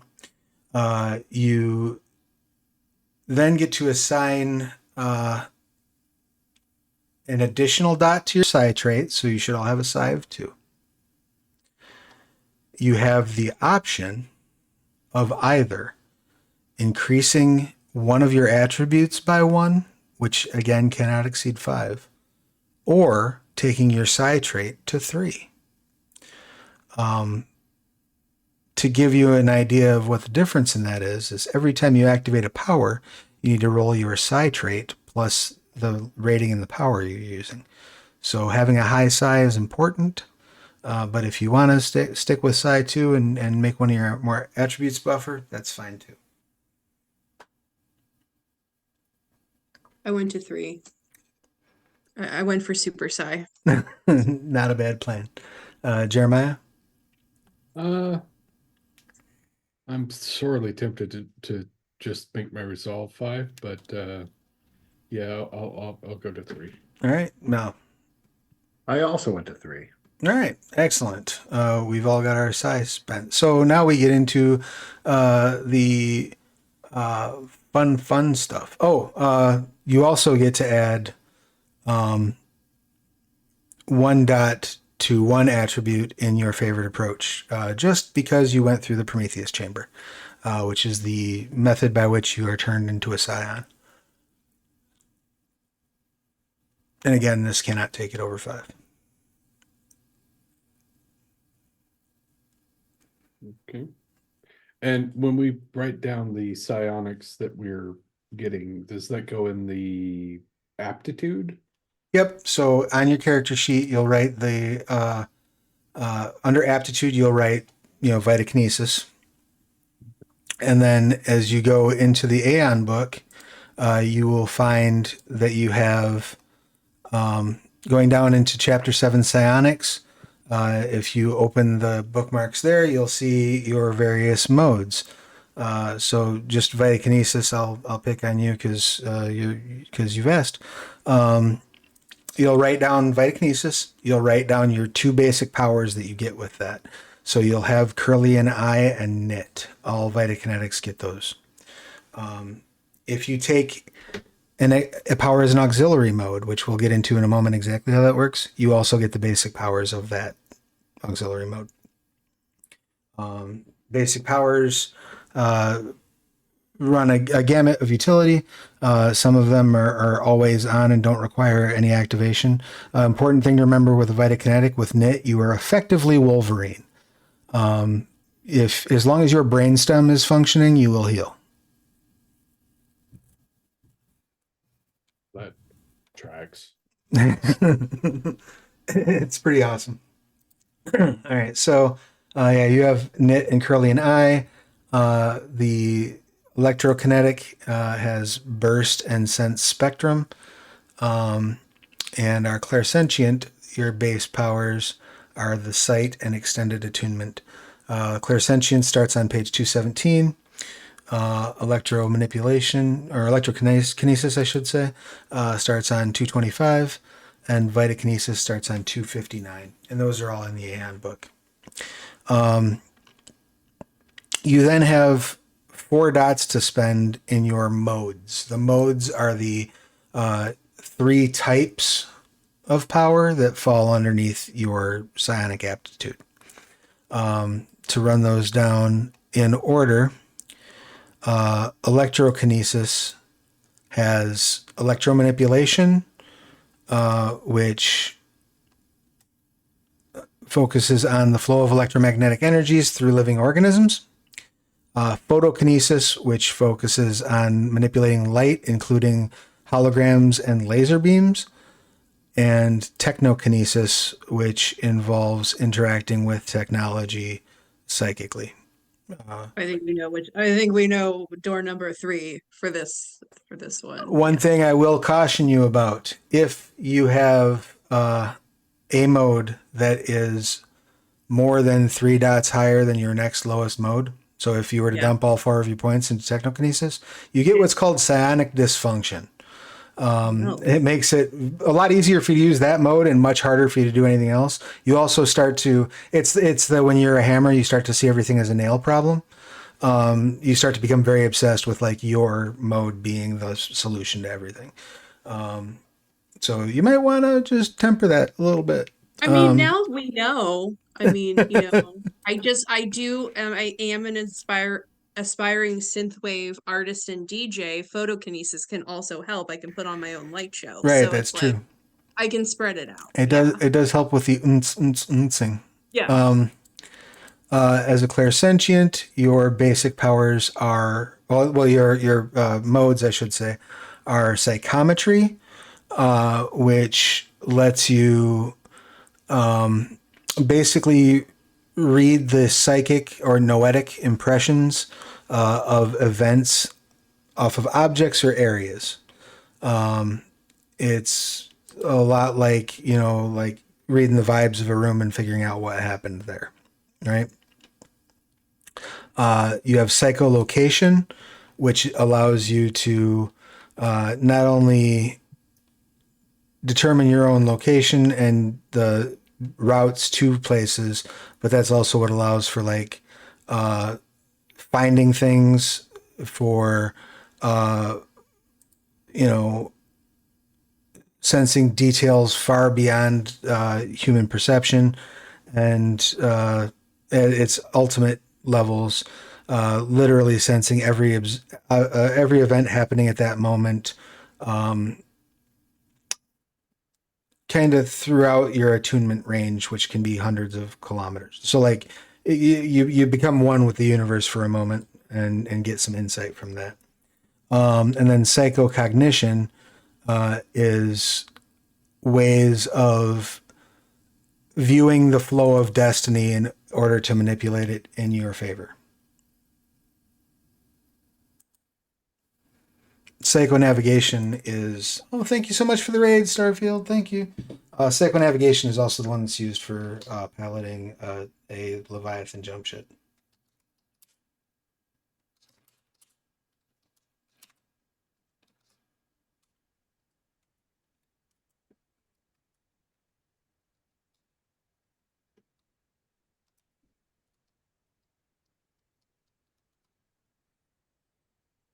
Is it time for questions? Yeah, ask away. What you Okay. got? So I'm looking at some stuff, and I do like technokinesis I started at, but I do have to say I like some of the other ones. So we have 4 dots, and they have different underneath technokinesis, so everyone knows what I'm seeing. There's tap, access, control, code, etc. Do I have to buy those in You have to buy them in order? order. Yeah. Order. Okay. Yep. And I didn't go through the Vitakinesis powers because I'm a big old jerkface. So my apologies, Jeremiah. The Vitakinesis powers are Iatrosis, which is the art of healing oneself and others. Agendus, which is the art of sort of improving your patient, making them stronger, better, faster, and more resilient. And then Algesis, which is the art of just doing absolutely horrendous shit to living things with psychic ability. And how many points do we have to spread among these? You have 4 points to spend among them. Okay. You may also, if you so choose, you may spend 3 points in your aptitude modes and pick 1 dot of any other mode as an auxiliary mode. That is an option. So if you're like, all this stuff looks really cool, but I really want that 1 Vitakinesis ability, you can do that. But you can only have the first dot of any power as an aux mode. Okay.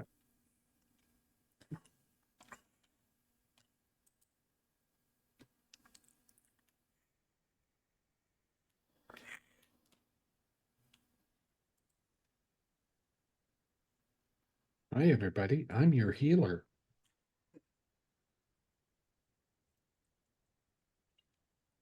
It's a good thing to have. I mean, I certainly don't object to the idea, that's for sure. Did you have any thoughts on what you were looking at, Mel, in terms of how to break those down? Well, it's just sight and extended attunement, right? Those are the basics you get, yeah, and then you have 4 dots to spend in those powers that are underneath it. So to break up between your psycholocation, psychometry, and psychocognition. One suggestion I might make that would be very good for a minor would be psycholocation. 1 is orienteering, so you always know where you are. Handy. And 2 is dowsing, which lets you find things psychically. Also handy for somebody who's mining. Oh, I love that. And so we get dots between those. Right. Is that So, what we're yep. talking? Okay. So out of those 3 powers that are listed, you get 4 dots to spend between them.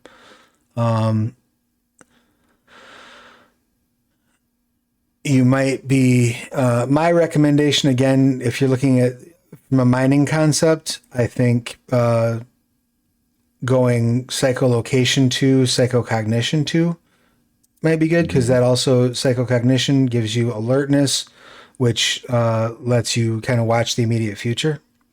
Handy for like being able to react in time if there's going to be a cave in. And least resistance is the second level of psychocognition. And that basically lets you know the quickest path to your destination. And it gives you enhancement to any necessary rolls to get where you need to go. Love that. That feels right. This also allows you to get information from the near future. So if you activate this power at the beginning of a session, you can, actually anytime you activate this power, anytime if something goes wrong within the next number of minutes equal to your mode, so if you have it at 2 within the next 2 minutes of game time, you can declare that as a clairsentience vision, reset it back to the time when you activated the power, and act with the knowledge of how things went the last time. There's a Nicolas Cage movie that has the exact plot. I'm sure there probably is. Yeah, no, Take I'll your take face that. off. That's my job. Um, Valid point. Yeah, So, that's what I'm gonna go with. all right, cool. So psycholocation 2, psycho uh, Cognition. cognition 2. Dope. And then Jeremiah, what did you wind up going with for your spread there? I did a pretty simple spread of Iatrosis, uh, 2, uh, Agendus 1, Allegis 1. All right, cool. Very, very handy stuff. Another thing that is new and exciting about this edition is once you have a dot in a power, you can attempt to use powers at a higher level than what you have. You just make that roll with an increased difficulty, and you have to spend more psi to do it. So you can push yourself past your normal limitations at a cost. Okay. So, like, if you really needed to use a just template on somebody, you have a chance to do it successfully. All right. And what breakdown did you end up going with, Jenna? I hope I did this right. I'm sorry, this is where I might have gotten a little lost. No So worries. I'm in electrokinesis. Yep. I'm under basic powers, and I picked sense spectrum. You get both of the basic powers. I get both? Oh my Yeah. goodness. Those are just automatic from having that. Okay. Perfect. So, all right. Already showcasing this. And then, so I had 4 dots to Yep. use, correct? And then I picked, under photokinesis, I picked EM sight. Insight. Yep. And then under technokinesis, I picked tap and access. Was that Okay. Let me look real quick. which? So you would have, yes, and then you have one more dot because you just did EM site and tap and access, right? Yes. So you have one more dot to spend. Okay. Then I'll just take the first dot in electromanipulation. Okay. Bioelectrical awareness. That one's handy. Lets you detect all bioelectrical creatures, basically any known visible life form within your radius based on your psi. Then with more successes, you can get more important information. But you can also basically stun people with it.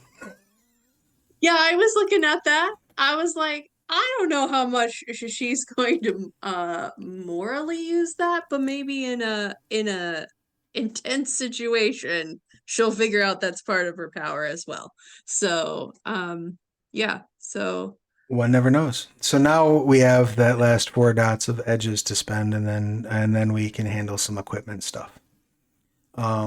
So some edges that you might all want to look at that are psi specific over in the Trinity Aeon book. Mm-hmm.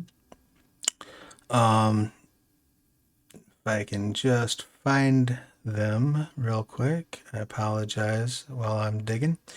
Yeah, so starting on page 127. 126, 126, 127. These are the first ones on 126 are augmentation edges. These are things that might have been done to your body to alter you, or might be a side effect of your Prometheus effect even. For example, increased tolerance is an edge. Biotech has a psionic signature.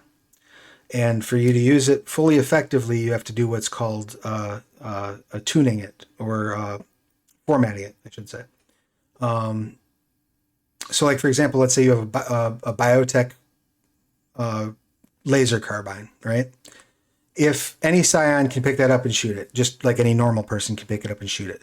But if you format it, you inject some of your DNA into it, it connects with you psionically and gives you an enhancement when you're shooting it because it's a part of you. It is a psionic extension of your being. You can only have so much of that before you go into what's called tolerance overload, and it starts messing your whole life up. So if you take the enhanced tolerance, that increases the amount of BioWare that you can have formatted at the same time. Just as an example. The other psi specific ones are telepathic resistance, which never hurts to have. It does what it says on the tin. Detached, which is nice. It's a 2-point edge, which means that you view your psychic abilities as separate from your physical being, so much so that even when you're hurt, it doesn't affect your ability to use your psychic power. That's a handy thing to have. Enhanced attunement, which is 1-dot edge, makes you basically, it makes your psi considered 1 point higher for determining attunement, which includes things like your power range and like how far away you can use your powers and how far away you can sense and things like that. Might be a handy thing for our clairsentient. And the last psychic one specific is favored mode, which is a 2-dot edge. You excel at using one particular mode of psion powers. You gain 2 enhancement whenever you're using that mode. And the enhancement can be spent to overcome difficulty or purchase elements of power as normal, or it can be spent to increase one aspect of the power by your psi or mode dots at 1 step per enhancement. So basically what that means is it makes you better at using one of your chosen, the modes, the sections of powers that have dots, makes you better at using one of those particular sections. And that's a 2-dot edge. Do any of those leap out at any of you as being cool and interesting? I'm definitely going to get detached for sure. Detached is handy. Favorite mode looks good. Just because, suddenly I can be a better healer or something. Right. And that also applies when you're pushing past your limits with that mode too, right? So it's eating that difficulty, situation that you're facing. The other thing that jumped off the page to me is telepathic resistance. Yeah. You're just better at resisting telepaths. Yeah. I mean, it's a handy thing to have. Yeah. So, and you have 4 points left, so you could go 2 and 2 with it. Your psi order, generally speaking, will take care of your basic needs. But if you want to have some running money, throwing a couple dots in wealth is never a bad idea. That also helps a bit with gear, though I'll probably just, to save us the analysis paralysis of digging through long equipment lists, I will probably just suggest some gear for each of you. So that we're not going through the whole thing. You're welcome, and you're welcome to absolutely between now and our actual session 1, go through and say, hey, can I have this thing? And the answer is probably going to be yes, if it remotely makes sense for your character.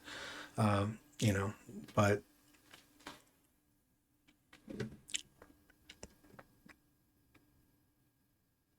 yeah. Any thoughts on those last 4 edges for you, Mal? I'm taking your recommendation on the enhanced attunement. Nice, handy. And if you wanted to go favored mode, that eats up another 2. Always a handy thing to have. And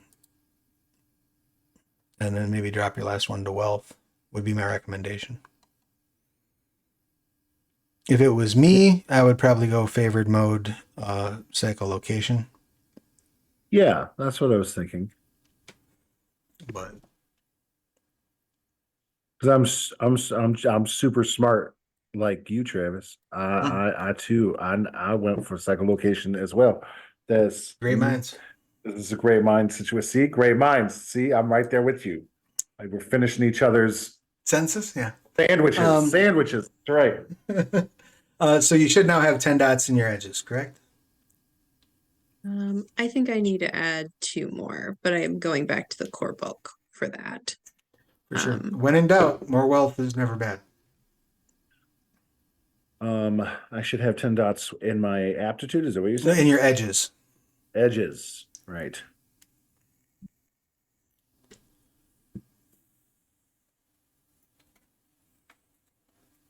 All right. I've got my pin dots and edges. Beautiful. I did go with favored mode and on Iatrosis. Okay. Did take a dot of wealth, and I put the other dot by increasing my iron will, which does some similar things to the telepathic resistance. So Yeah, if you combine those two, it's gross. yeah, I imagine so too.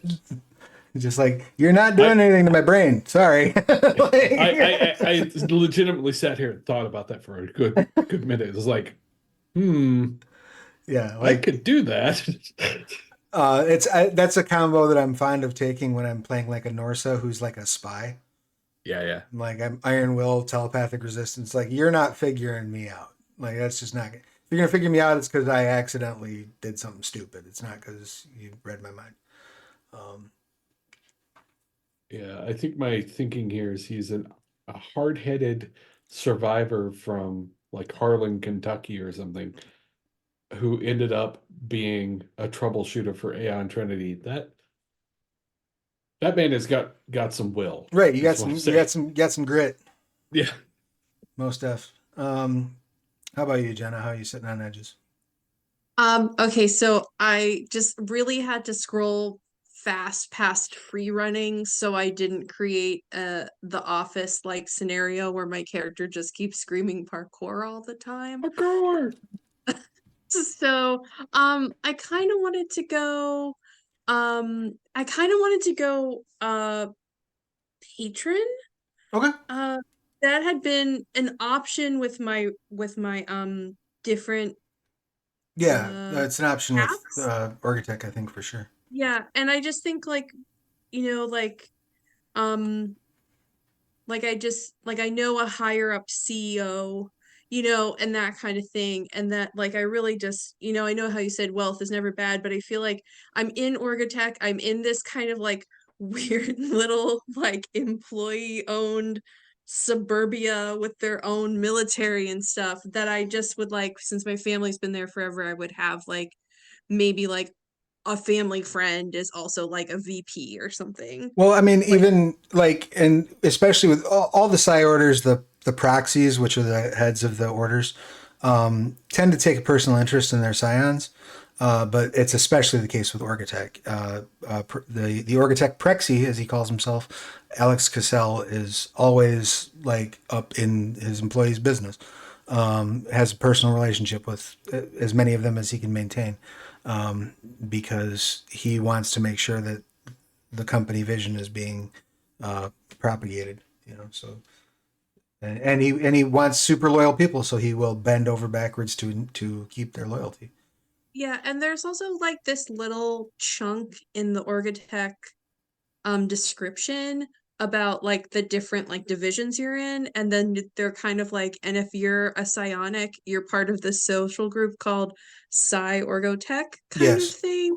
So I just feel like we have our own group, right, like right. it's And we so we go into this a little bit more in mission statements and in Prometheus Unbound, but like Psi Architect employees, like so Psi Architect exists as a separate corporate structure within Architect. And so you'll have a job at Orgitech where you do a thing, right? But at any Mhm. time, Alex Cassell can be like, I want to move this person there. And nobody else at Orgitech can say shit about it because they're Psi Architect. And so he has it set up to operate separately from, like, he doesn't have to answer to the board of directors or to anybody about what his scions do. So that's one of the benefits of Psi Architect in terms of the corporate structure. Great. So so everybody's got their 10 dots and edges. yes, that's what I was just going to ask you. How many dots? Should, Two, should be 10. 8. I have 10. Yes. Dope. All right. So and you have that BioWare background from Architect, right? Oh yes, I So felt that was the in best. the interim, you can go through the Aeon book and pick whatever piece of BioWare you think would be best for your character to have, at no cost or no worries. You will each have a mini comp, like a standard mini comp with an alpha software Chris agent. Um, Again, if you want to look through the book, if our Orgatech member wants to look through the book and pick a different mini comp and a different agent, you're more than welcome to. You can have the top of the line of those, no problem. I would say that our medical person will at the very least have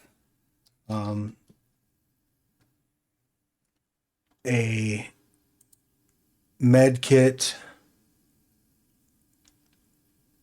and possibly a medical robot. Okay. And as for our space miner, probably going to give you a ship. Yeah. So you probably have a smaller spaceship, and I'll get you the details for that off stream. We'll dig those up, and I'll email them to each of you. I would ask when we wrap this up that you all send me your sheets, and then we can then I can suggest some equipment as well, and I can make notes of your aspirations, and I can touch base with you between now and our next session and make sure that if there's any questions or whatever that we get them addressed. So that brings us to the next phase, which is our calibration tools or safety tools, depending on how you want to call them. First things first, I use the X card. You can always X anything in the game. If you're not familiar with what the X card is, you play the X card, play stops, and whatever caused the X card to be played is removed. In order to do that, you can say X. You can hold up your hands in an X shape. You can type X in our Zoom chat. Full disclosure, the last place I will see it is the Zoom chat, but I understand if somebody wants to be a little bit, circumspect, doesn't want to, draw attention to it, that's fine. And I will remove the offending content, no questions asked. Only exception to that is if I literally don't know why you played the X card, which generally I can't imagine would happen, but you never know. Sometimes you find somebody has a squick that they didn't think of ahead of time. And, I like to tell a story. Once I ran a game where I was mimicking the sounds of somebody being eaten. And it wasn't the cannibalism that was the problem. It was the chewing sounds I was making. Somebody like X-carded. They were like, that squicked me out. I was like, oh, I'm sorry. I will not do that anymore. But I had to be like, what? Like, can't you want me to back the cannibals out? And they're like, no, that's fine. Just stop going into the microphone, please. I was like, I will. So is there, everybody comfortable with that? Does anybody have any questions about that part of the safety tool process? Cool. The other thing that Yes, I'm comfortable. No, I don't have any more questions. I did it in the wrong order. perfection. Yeah. I was picking up what you were putting down. Okay, cool. The other thing I like to do, I call them yes goes and no goes. Okay. So yes go are things that we want to see happen. These are moments you want. These are content you want to see. These are things that excite you. For me, I'm a gore hound. My yes go is generally gore. Right? When violence happens, it's terrible, and I like to describe it as such. Having said that, this is a perfect place for me to point out that no goes will always trump yes goes. If somebody else lists a yes go, but that's a line for you, feel free to no go it, and we cross it off the list of yes goes. Sound fair? My no goes then, of course, are things that just will not happen in the game. As we sort these out, I may ask clarifying questions about, is this thing okay to happen off screen, so on and so forth. Maybe not even intending to include the element, but just so that I understand where the lines are, right? For me, the no-go in every game I run is SA. There's no reason for it to ever show up at a gaming table. So it's off the table. It's no-go. It's not something we need to tackle. Having said that, Jenna, do you have any yes goes you would like to add? I've never been asked it in that way before. Um, I guess if we can loop back, but I will have to say I agree with your no-go. That was my no-go Okay. too. Do you have any Um, other no-goes that you wanted to add? uh, my one no-go is sometimes I play, this is like really weird and niche. Sometimes I kind of play like pacifist characters, Okay. and I get in sometimes into a murder hobo game, and everybody's like, do it, and I'm just kind of like, it's more like a thing for the crowd. It's just kind of like sometimes I take like a pacifist approach to things, and I don't just like want to be heckled all the time for it. Okay, I sure. like it's just one of those things where I'm like, we can discuss it, but it's just kind of like I don't think it needs to be like the whole game, like if Sure, I'm sure. not going to like shoot in a shootout or something like that, where I've had some digressions. I really like to keep things on pace and just understand different ideas. So So would we it's phrase not like, that as maybe like no forced violence or pressured violence? I think so. Yeah, Okay. that's great. Just, short story long, typical me way explaining it. Sure, no But worries. sure, And yeah. is that something that you are requesting for your character, or is that something you're requesting across the board for all characters? No, just for me. Like Okay. it's just like it's more kind of like if I'm playing a rogue and I decide not to backstab someone in the back, Right. Why move aren't on. you? Like let's figure something else out, you know? I just feel I get this a lot as a GM too, trying to arbitrate stuff where certain people were just it's about different characters coming together. And so Right. sometimes some people are gonna make other decisions and um I don't need a hug, but I'm just kind of like I just don't need to like have a 20-minute discussion that I didn't do what you thought I was going to do. Sure. So, Yeah. sorry. I'll. Yeah. No, that's good Yeah. knowledge to have, and I will keep that in mind. Having said that, Jeremiah, Mal, do you have any thoughts on this for yourselves? Do you have any lines or ideas on, being sort of pressured into situations in terms of like uh, violence or combat type of a situation, or are you kind of cool with it either way? Again, knowing that also you always have the X card to fall back on. For myself, I have no problem. Like, I guess I'm looking for clarification. You're not saying you have problems with other people pursuing a violent outcome. You just don't want to be pressured into it yourself. Is that what I'm Yeah, hearing? like sometimes I play out of the box character. This is just it's just been happening a lot in games and Well, I bring it up. So, how um does this sound? And I'm sorry, I'm not yeah, meaning to cut you off, yeah. but how does this sound as a more blanket statement? I think that it will be also be more universal, which is no backseat driving other people's characters. I think Uh, that's it. Yeah. Yeah, I just like sometimes I'm like, yeah, we're in a shootout, let's shoot. But I'm just kind of more about like I came up with an idea you didn't come up with. Like, let's not like make each other feel bad about it. Like it's just been um it's about storytelling, it's about creativity. And some just so you guys know about me, sometimes I'm not a very violent person. So sometimes my characters won't make that decision. And sure. sometimes I'm like a vampire and I had two feedings that night. It's just kind of that thing where sometimes if it's like a super murder hobo campaign, sometimes I'm like, maybe I'm not the right person Well, to and be. having said that, I do not have a necessarily a murder hobo thing in mind, Okay. but yeah, I think avoiding backseat driving one another's characters is a good no go. Yeah.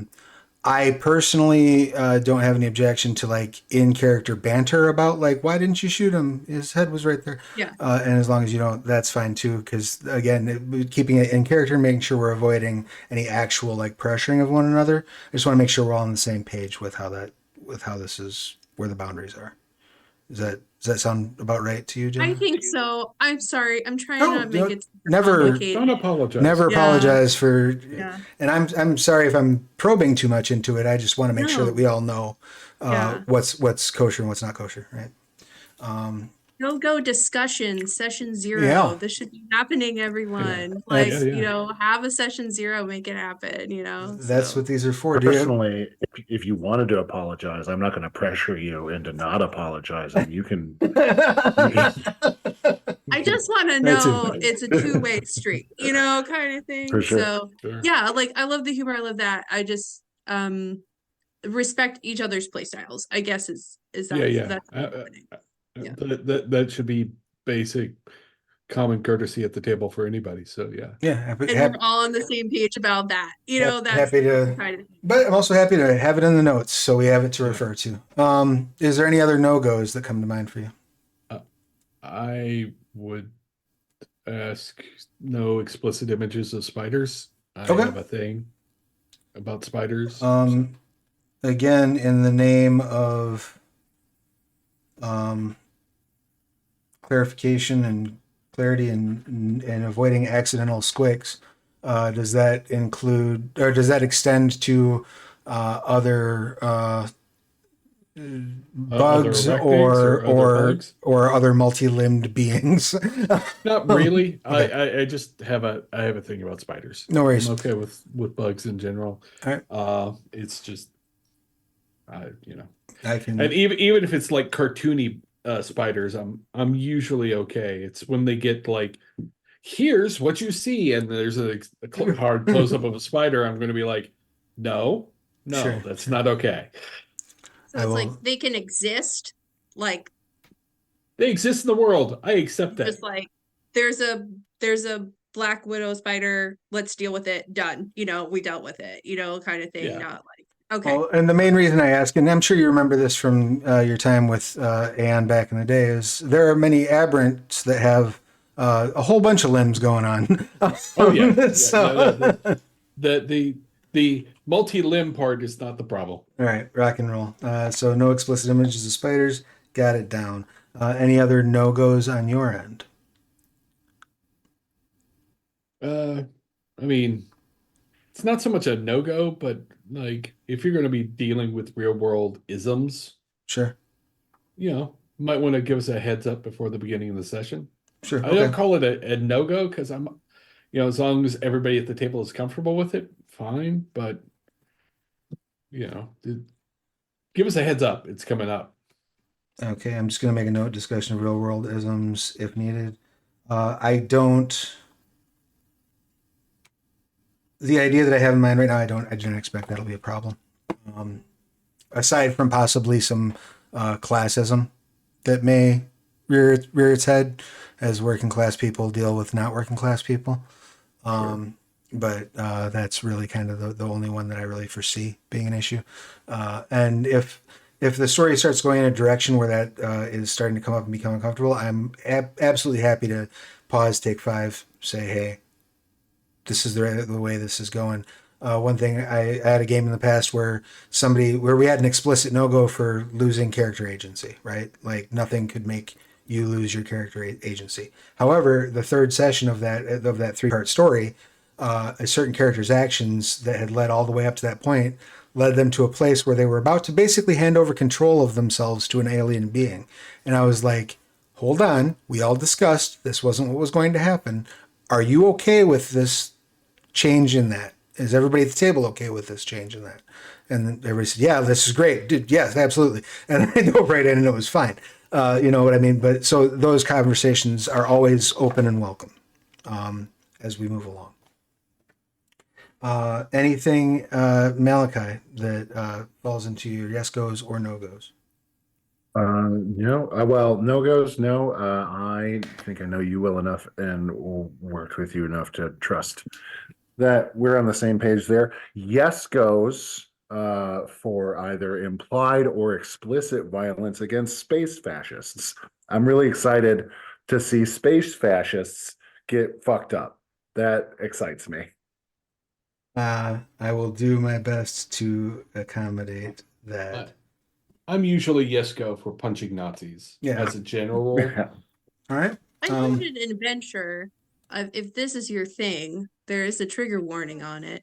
I'm gonna plug my book right now. Adventure to Hollow Earth does have an entire combat where you fight Nazis from an alternative universe to save the Hollow Earth. And there's a violent combat there. It's just respect everybody's play styles on how to deal with said space fascist, 100%. kind of thing. Oh, for sure. Yeah, For so sure. cool. 100%. I just threw a link to it again in the chat. Yep. So were there any additional yes goes that you wanted to add, Jeremiah, or that you wanted to add, Jenna? I am always here for things that require, how to express this. I like complications that are science oriented, Okay. or things where you like, instead of maybe where you might one time put a combat in a session. Instead, we have to save the ship from leaks caused by micrometeorites, and like it's all science and us solving the problem through thinking and skill and things like that. I am always for those. I love those. Give me science. I'm always science. I love it. Awesome. Can do. And any last thing to add, Jenna? I just had a yes go with sometimes you come up with an idea in your head, but you need another character to help you. I'm always a yes go for like collab.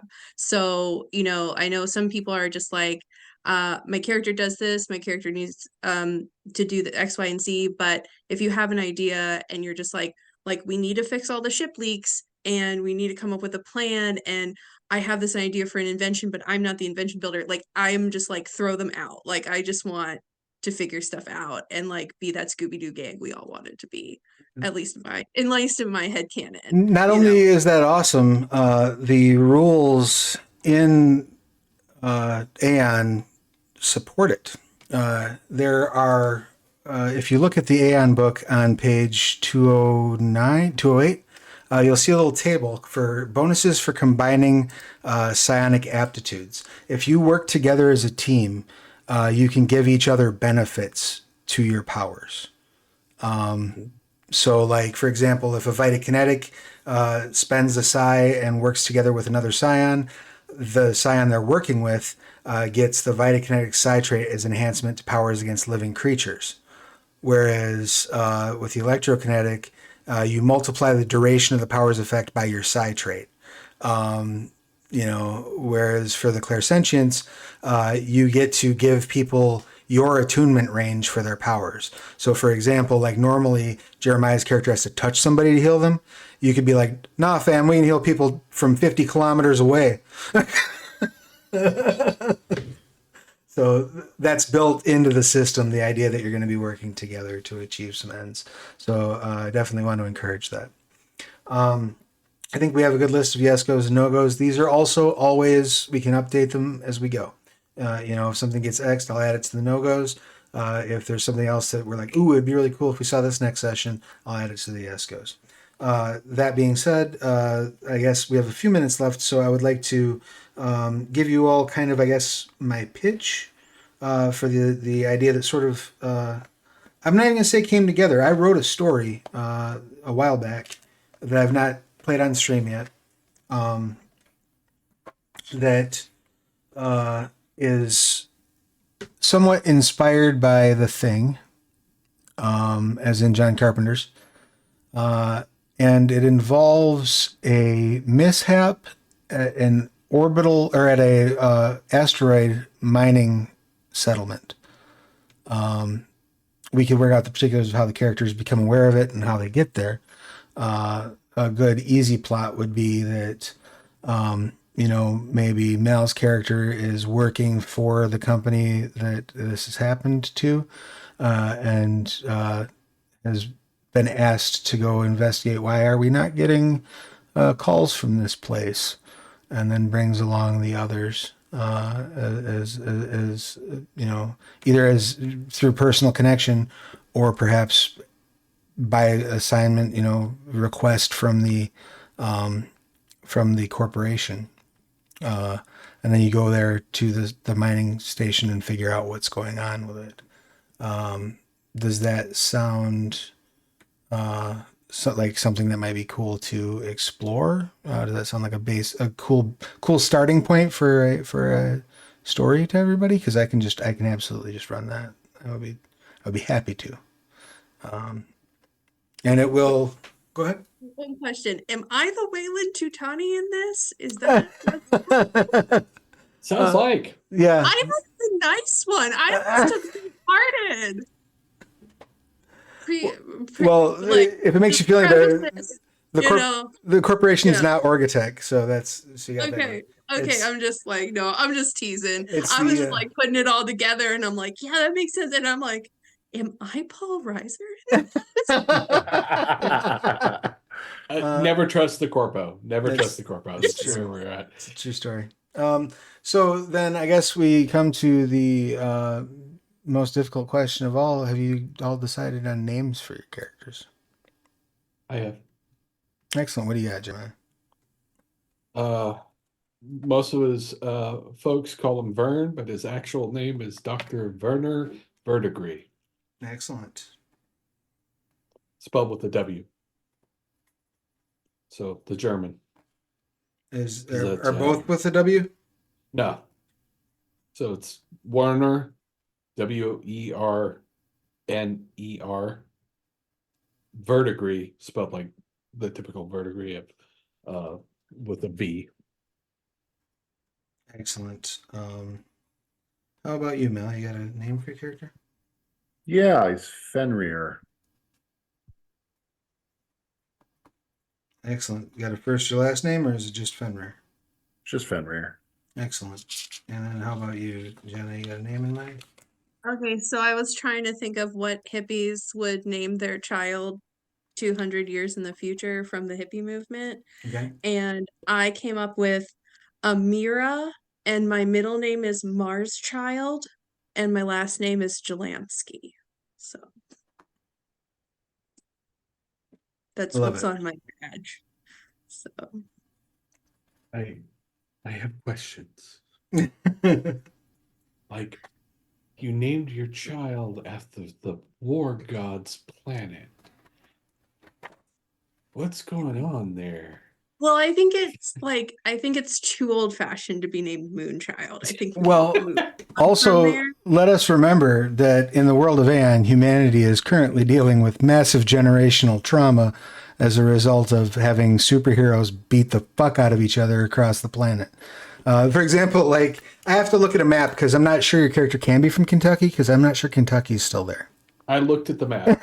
I did. Check mark. No. The Midwest is there. It's gone in the. It's in the quantum zone. Yeah.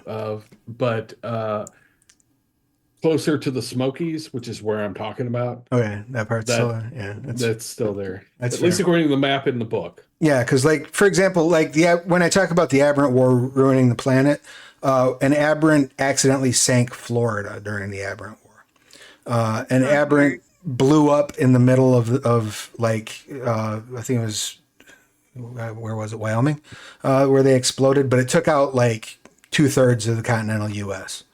And then the South America's got blight zones in it. France is ruined, but that's post-Aberrant War. When the Aberrants, because the Aberrants have recently returned to Earth, and one of the things they did when they came back was they attacked an orbital space station and crashed it into Paris. So a whole bunch of France is uninhabitable. So yeah, fun, nice place. Well, I think that gets us where we need to go. Like I said, you are all welcome to look through the equipment chapter of the book and pick out things you like. Otherwise, I will send you some suggested equipment between now and next session. You can always reach me, by email or whatnot if you have questions. But I think we have a good foundation, and I look forward to telling this story with y'all. I think this group of characters will be fun. It'll be interesting to see how you interact with this scenario. So, having said all that, let's do our outros and get ready to wrap it up for the evening. I don't remember which direction we went when we started, so this time I'm going to start with Jenna. If you could, please tell Okay. us who you are, what you do, who you're playing, your pronouns, their pronouns, and anything you would like to promote. Sure. My name's Jenna Flohr. Thanks so much for being here today. I'm going to be playing Amira Mars Child Jelansky because people live on Mars now, and that's kind of exciting. Her pronouns are also she, her, as well as mine. And I like to write supplements for Mage, so please check them out on Storyteller's Vault. They're self-published. Adventure to Hollow Earth. April 1st, I'm dropping Young Mage's Guide to the Spheres. And then I can also be found on Discord at JFlow5000, mostly in the Mage the Podcast server. And you can catch me playing a Technocrat on Federation Frontline Report Twitch once a month on Mondays, opposite to this game, in the game Technogate 2000. And you said that, what was the name of the Twitch channel? Federation Frontline Report. It's half RPGs and half Eve, the game Eve. So also if Nice. you're interested in that I am not particularly there for that, but Frozen Fallout, who runs the channel, is a very good Eve player, and if that's your thing, check him out Sunday nights. Beautiful. And I've given them a shout out in the channel.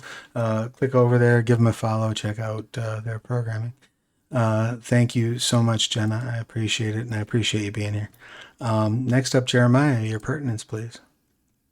I am known as Basics of the Game on TikTok and on Twitch. I spend a lot of time talking about tabletop role-playing games, specifically their history, game design, business, all of the aspects of it that are just like informational and give into my passion. I also stream vampire games. I was on Beggar Street today playing vampire. I do dinner and game for D&D. I have a vampire game starting in my own channel again on April 8th. We're going to start back up. And there are a bunch of other projects I work on. My head will explode at some point because I can't keep them all straight anymore. Relatable content. Relatable content, sir. Thank you so much for being here. This is awesome. I'm glad, behind the scenes a little bit, pull the curtain back just a little bit. Jeremiah and I have interacted a bit on TikTok, but this is our first chance actually to play together. So thank you so much for accepting the invitation and coming on the channel and hanging out. This has been a riot, and I look forward to future rioting with you. I think it's going to be a good time. And speaking of people I haven't been involved in riots with, Malachi. Oh, hello. My old friend Ramirez. Also hello to the federal agent that watches this. Hi, Ted. So your pertinent details, please. Oh, hi, Malachi. And I want to apologize too. I thought I got your pronouns wrong on the overlay, so I will get those fixed. Thank you. Continue. I'm Malachi Hoskins. I am he, they. I'm playing Fenrir, he, him. You can find me at Malachi Hoskins on Instagram. I am a poet for hire and a sommelier, occasionally a wine guy. And I also talk shit on the internet on TikTok at mal__content. Yes, that you do. I guess that leaves me. I'm Travis Legge, pronouns he, they. When I'm not running games, I am writing them. The most recent thing that I have worked on, oddly enough, was for Trinity Continuum Aeon. That is right. If you have checked out the Tasty Bit program, these are little sort of small supplements that we put out monthly to enhance existing StoryPath games, things that maybe didn't have room to fit in a bigger book, or just kind of smaller one-off ideas that come up throughout the year in between larger releases. The one I worked on is for large-scale combat. It has rules for having like giant space fleet battles, which I think is pretty awesome, and it has rules for to allow individual characters to take meaningful actions during those battles, and also guidelines for like how, if you want to, say, perhaps have a one-on-one fight going on while there's a space battle outside. The way I like to describe that is, if you wanted to have at the end of Jedi when Luke and the Emperor and Darth Vader are going at it, while the whole big shebang's going on outside, we have rules to represent that kind of conflict in large scale combat. It's only $1.99, so by all means, go pick it up. And I also really hope to, in the very near future, be working on the Curious Cats and Mouse Jumpstart, but we can only do that if you head over to the backer kit and help us hit that stretch goal. So please, if you've not yet done so, go check that out. Give us a follow. If you haven't done so, subscribe. If you're watching this on YouTube, leave us a comment and tell us how awesome you think it is. Reminder that if you've subbed to our channel, you will have exclusive access to the VOD and all VODs that we run for 7 days, and then they go out to YouTube sometime within 7 or 14 days, depending on how much content we got going out. Also want to remind everybody that the Onyx Path is now over on TikTok. So if you just look up Onyx Path Publishing, go check it out over there. There's a lot of snippets from our streams, some microfiction content, and we're going to be ever expanding what's going on over there. Thank you all so much for spending your time with us, whether it be live while we're streaming or in VOD. And please wash your hands, get your shots, take care of yourselves and each other, and we will see you 2 weeks' time for the next installment of Trinity Continuum. And bye, everybody.